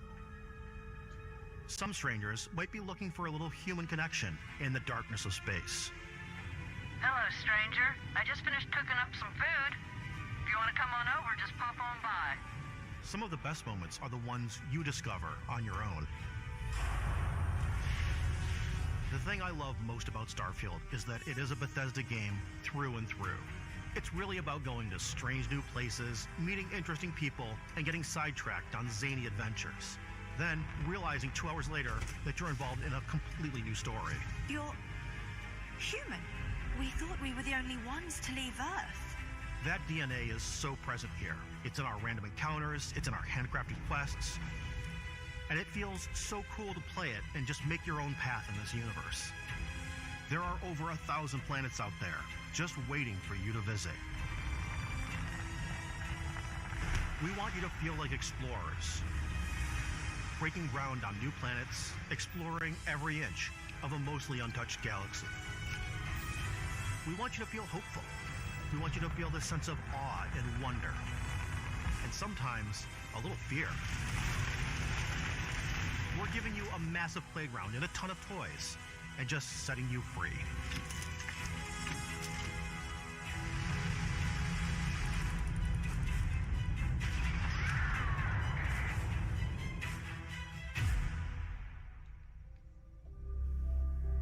Hey everybody, we've shown you so much stuff, but we thought we'd just take a little break and show you something a little bit different. You know, we put so much detail into our game worlds, and we love the opportunity to bring that into the real world with our collector's editions. And for this game, we've done a watch. It is the Constellation Explorer's Watch. This is the watch that you actually get in the game that acts as part of your HUD, where it's the compass and then environmental information. It connects to your phone to give you notifications and other information. And we've also designed this really cool case that it comes with, Istvan. Yeah, we really took as much care and designed this case as we did the watch. Our attention to detail in the game totally translates to this. Inspired by the cases that the astronauts used during the Apollo era to bring back samples from the moon. It's got an intricate locking mechanism, authentic, heavy, comes with a Constellation patch, NATO strap, and the overall functionality and believability of this as something that would exist in the world, in the Starfield universe. Oh, and hey, take this. You'll find it very useful out there, and it even tells the time. We actually have something else. Now that we're part of Xbox, we get to work with the amazing people on the Xbox hardware team, and together we have created this custom limited edition Starfield controller. It's awesome. It is now, you know, our favorite controller. We love this because it's inspired by the actual controls of your spaceship. And not only that, we've created the first ever custom headset with Xbox. And this is a perfect pairing with that controller. Control, this is Constellation Starship Frontier. Ready to start on your signal. Steady till ready. Coordinates input. Plotting jump course. Guidance has converged. Getting auxiliary reactor power. System checks are green across the board. Prepare for departure. Grav jump commencing in 5, 4, 3, 2, 1.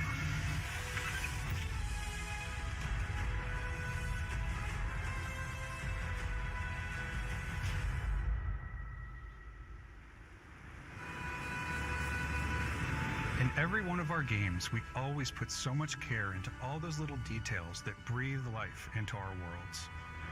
But Starfield isn't just a Bethesda Game Studios world, it's a Bethesda Game Studios galaxy. So why go this big with Starfield? Because we want to give you freedom on a galactic level. The freedom to experience both the exciting planets and the quiet ones. Scanning a planet before you land is a great way to get a sneak peek at the available resources you can use for crafting, building, and customizing. I think what's cool about this whole system that we generate the planet itself as a procedural content, but the handcrafted content itself comes as the player explore. Our system builds the planet as the player approaches it. We stitch together a block of terrain. After that, we have the system that adds interesting locations for the player to explore, creatures to encounter, ore and plants to pick up. It allows us to add that touch of environmental storytelling that Bethesda is known for. Aggressive creatures have been disrupting our experiments. Their habitat isn't far from here. If you could take care of them for us, we would be in your debt. So even if your friends were to visit the same planet that you had, you would have a different story to tell.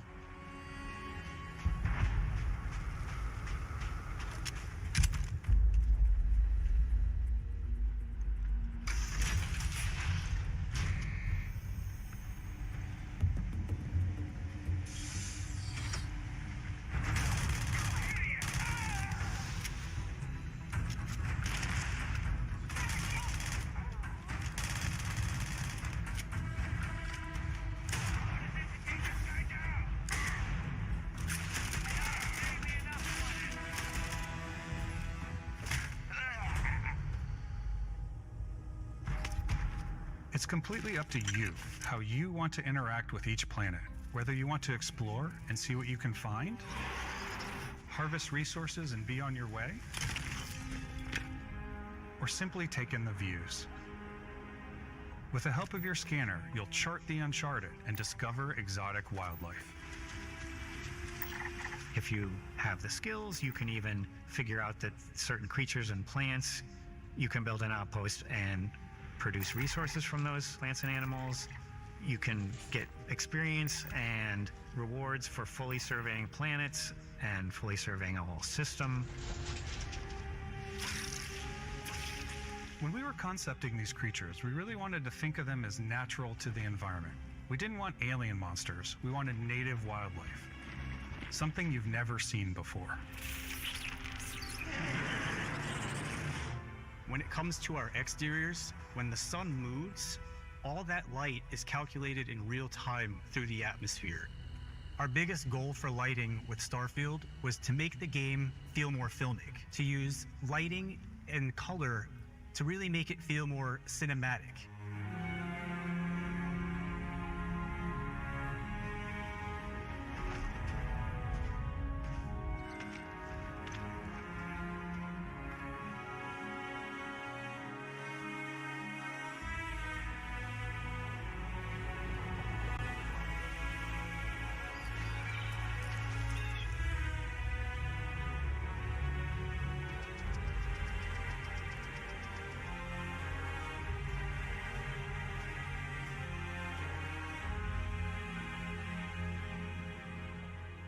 After some exploring, you can find a spot to set up a base camp. Outposts can be built almost anywhere on any planet. And the habitat modules come in all shapes and sizes, filling all different purposes. You can even live in them. Assign crew and companions to work at your outposts for added bonuses and set up extractors to harvest resources while you're away. Something cool we have this time is we have a new fly cam where you can toggle between on-foot building, or you can now use a top-down isometric camera, which helps plan out larger parts of the outpost and placing those larger halves. So that way you can really plan your structures and what the overall feel of your outpost is. And then when you're on your feet, you can really decorate and fine-tune things much easier.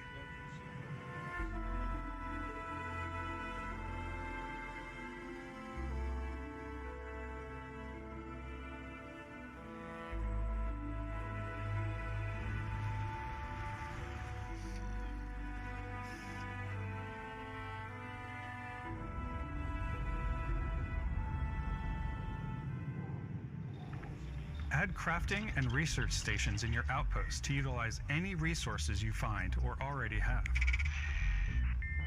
Mod your weapons to adapt them to your playstyle. Different weapon sights and scopes, larger magazines, a selection of grips and barrels, different ammunition like explosive rounds.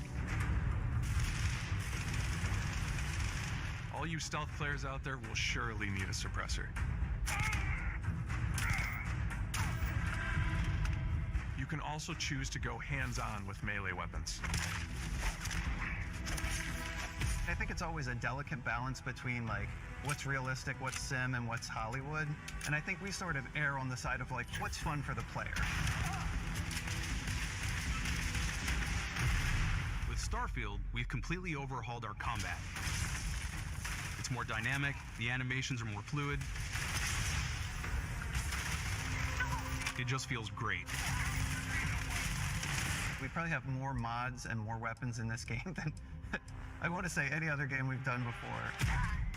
There's a lot of variety. Upgraded gear is just one of the many factors to pay attention to when engaging in combat. You may need to switch things up based on your environment. Gravity is different for each planet, and boost packs are excellent for getting around. And for giving you an edge in combat. Sometimes you'll even feel like you're flying.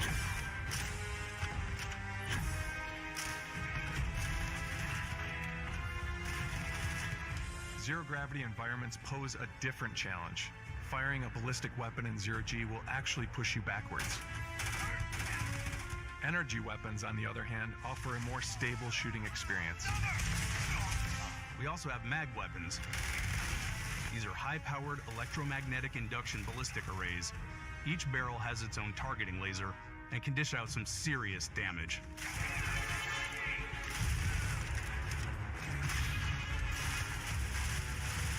Whether you want to get up close and personal with your own two fists, or you like more compact weapons like pistols and submachine guns. Or maybe you prefer something bigger.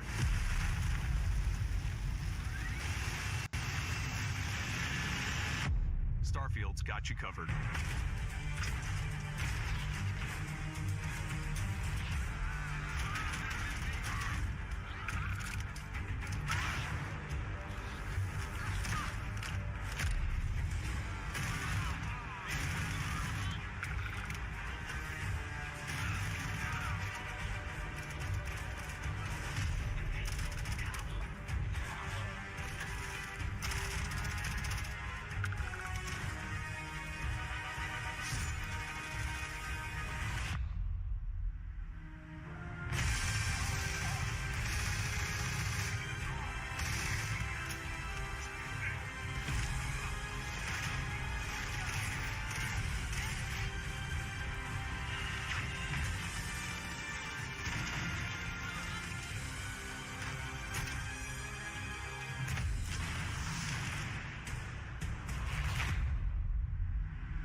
Thanks again for being with us today. We are just so grateful that you've taken the time and spent it here.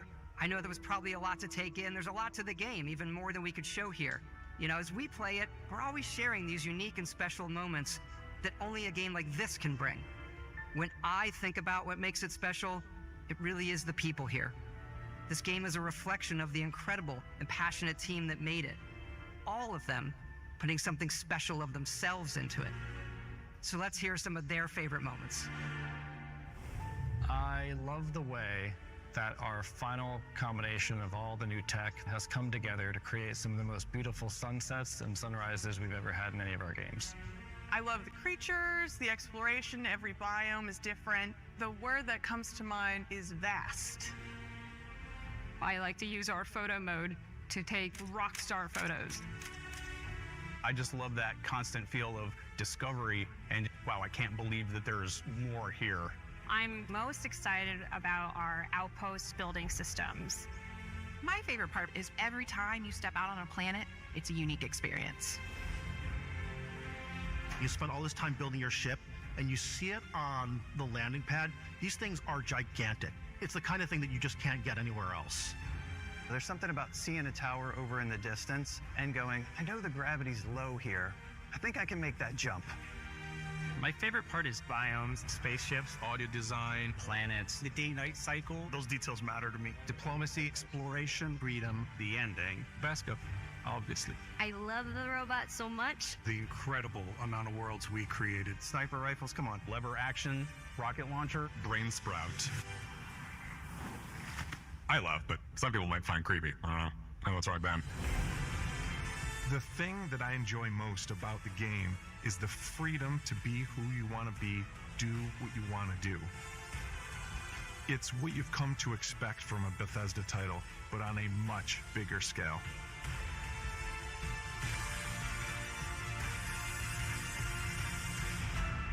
On behalf of all of us, we can't wait for you to play Starfield and make your own special moments. Let's go. Good luck, Constellation. You are go for launch.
Welcome back to IGN's Summer of Gaming. That was the Xbox Summer Game Showcase. I'm Ryan McCaffrey, host of IGN's weekly Xbox show podcast, Unlocked. If that Starfield Direct, by the way, had you dying to know more, stick around because I got a chance to not only talk to Todd Howard about it, I also got to play an hour of it myself yesterday. So that is coming up in a little bit, along with a closer look at Alan Wake 2. But first, to help me break down some of the other big announcements from this excellent showcase, I am joined right now once again by Stella Chung, Destin Legary, and Kat Bailey. Hello, my friends. Wow. Yeah. Thank you, Destin. Wow. That was great. Yeah, I loved it. Yeah, we're going to start. Let's just start with immediate reactions, which Destin has already kindly jumped right in on. Summing it up with a wow, that's good. Yeah. Kat? I thought it was a strong show. It didn't have enough gameplay, maybe, and the release dates were a little bit hazy, but there were a lot of announcements that really landed. Clockwork Revolutions was a big one. Fable looked terrific, and I feel pretty good about a lot of the releases that are coming up about Xbox right now. Stella, immediate reaction. It was fine. Here's the thing, I'm going to be the bad guy today, and that's fine because I feel like it was good, but again, like Kat said, the gameplay was very weak from what we did see, and I was actually expecting a lot more gameplay and a lot more in-depth looks at gameplay. And I was very disappointed that there weren't, except for Starfield, there weren't any developer breakdowns or interviews or anything in that showcase, so it was good though. It was a strong showcase, just not. All right. Well, our audience, or at least my audience on Twitter, which is admittedly a lot of fellow Xbox fans, super happy with it. As of reading it right now, exactly 7,000 votes in a little poll that I put up, informal poll, obviously. 54% of those 7,000 people gave it an A. Another 32% a B, 10% a C, and then 4% D or F. So the Xbox crowd on my feed quite enjoyed it. I put up a slightly better poll that also got 4,000 people voting for A, just in case anybody was. Earlier in the show, we put the ask out to you, the viewers, to tweet at us with the hashtag IGN Summer of Gaming to tell us what you're excited about from the show. And let's see what we've got here. Spoilers, Starfield. Well, I need to find them here. Yeah, I need to find. All right, we've got JPEG available said, give me Fable or give me death. Well, you got Fable, so please don't die. And I actually want to start there as Xbox, as Microsoft themselves started there. I had said, if not publicly, privately to you guys, Fable was the thing out of, other than like surprises, things we don't know, the one existing quantity that I really wanted to see. Kat, it turns out that the social tweet from the Xbox team did not lead us astray to a Fable 2 remaster or anything like that. I'll start with you. That there were some, we were audibly sort of yelling at the Fable teaser in the best of ways. What was your reaction to this as we're looking at it again now? I mean, next-gen graphics, right? Yeah. I mean, we keep talking about when is next-gen going to actually show up? The animation is phenomenal in this game, and it's clear that they're going for that kind of tongue-in-cheek approach to the humor of Fable. They brought, I don't remember his name, sorry, from the IT crowd. It's like I can't say it. The main narrator. But it looks great. It really does. I want to see the gameplay. Show me gameplay. So this is a play on the narrator, and like I'm assuming that's our character player who like found the narrator, because they were like, oh, this is awkward. I didn't get to play Fable because again, that was like right before I could actually get into gaming. I mean, it's been a while since anyone's played Fable, so you're forgiven. Yeah, so I'm interested because I love those kinds of things where you're face to face with like, are you the one who's in charge of giving me all this? Great. Well, Destin, this is the sort of mic drop gasp moment was the major pivot from the first game, which is that apparently this is like you're a miniature person in a miniature world with like quote unquote full size people. Yeah. So it's there's like just a whole other dynamic that we never saw in the original Fable series. But like the gameplay that they showed looks so freaking good. Like I can't believe how blown away I am by this game. From the moment that Richard, and I'm gonna butcher the last name, Ayoade, came on the screen, and like I love his delivery, and everything to seeing what it will look like when you're playing, like walking around in this field, I can't believe it. It's stunning. And that was their opener. Like, I think it was really smart to bookend with Starfield on the end and this in the opener, because this kind of like is something we've been waiting for a long time. And as a Fable, you're a huge Fable fan. You got to be big time. I mean, this was stunning to me. I mean, this was, I don't know if I could have asked for a better, proper reveal. You know, the thing we got a couple years ago was purely a obvious CG cinematic teaser that really succeeded in conveying that Playground understood the tone of Fable, like that you were alluding to, Kat. But now this, as our first look at, you know, in-engine gameplay stuff, I mean, this is incredible. I mean, this is I shouldn't be surprised. I don't know why I'm stumbling for words, because Playground, their track record is actually impeccable. Like, that's not hyperbole, that's not exaggeration. Their last game from the, you know, this is a second team.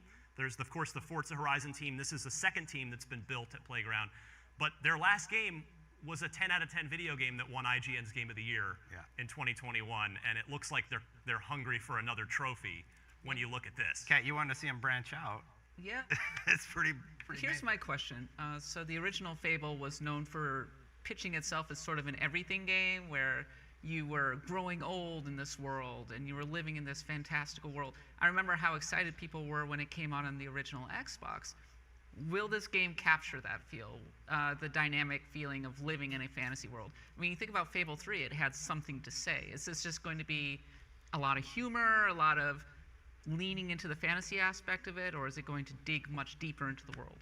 And the morality, too. The morality is a big part of it. Yeah, I mean, we've come a long way from sort of the initial promises of Peter Molyneux of planting the acorn seed and a tree would sprout. It's time now, Playground games. Time. And so, yeah, I mean, what this also did was it established very definitively that Playground has its own take on Fable. They are not simply trying to remake the original game in a you know, from the ground up on a modern console. This is its own Fable, its own game, and this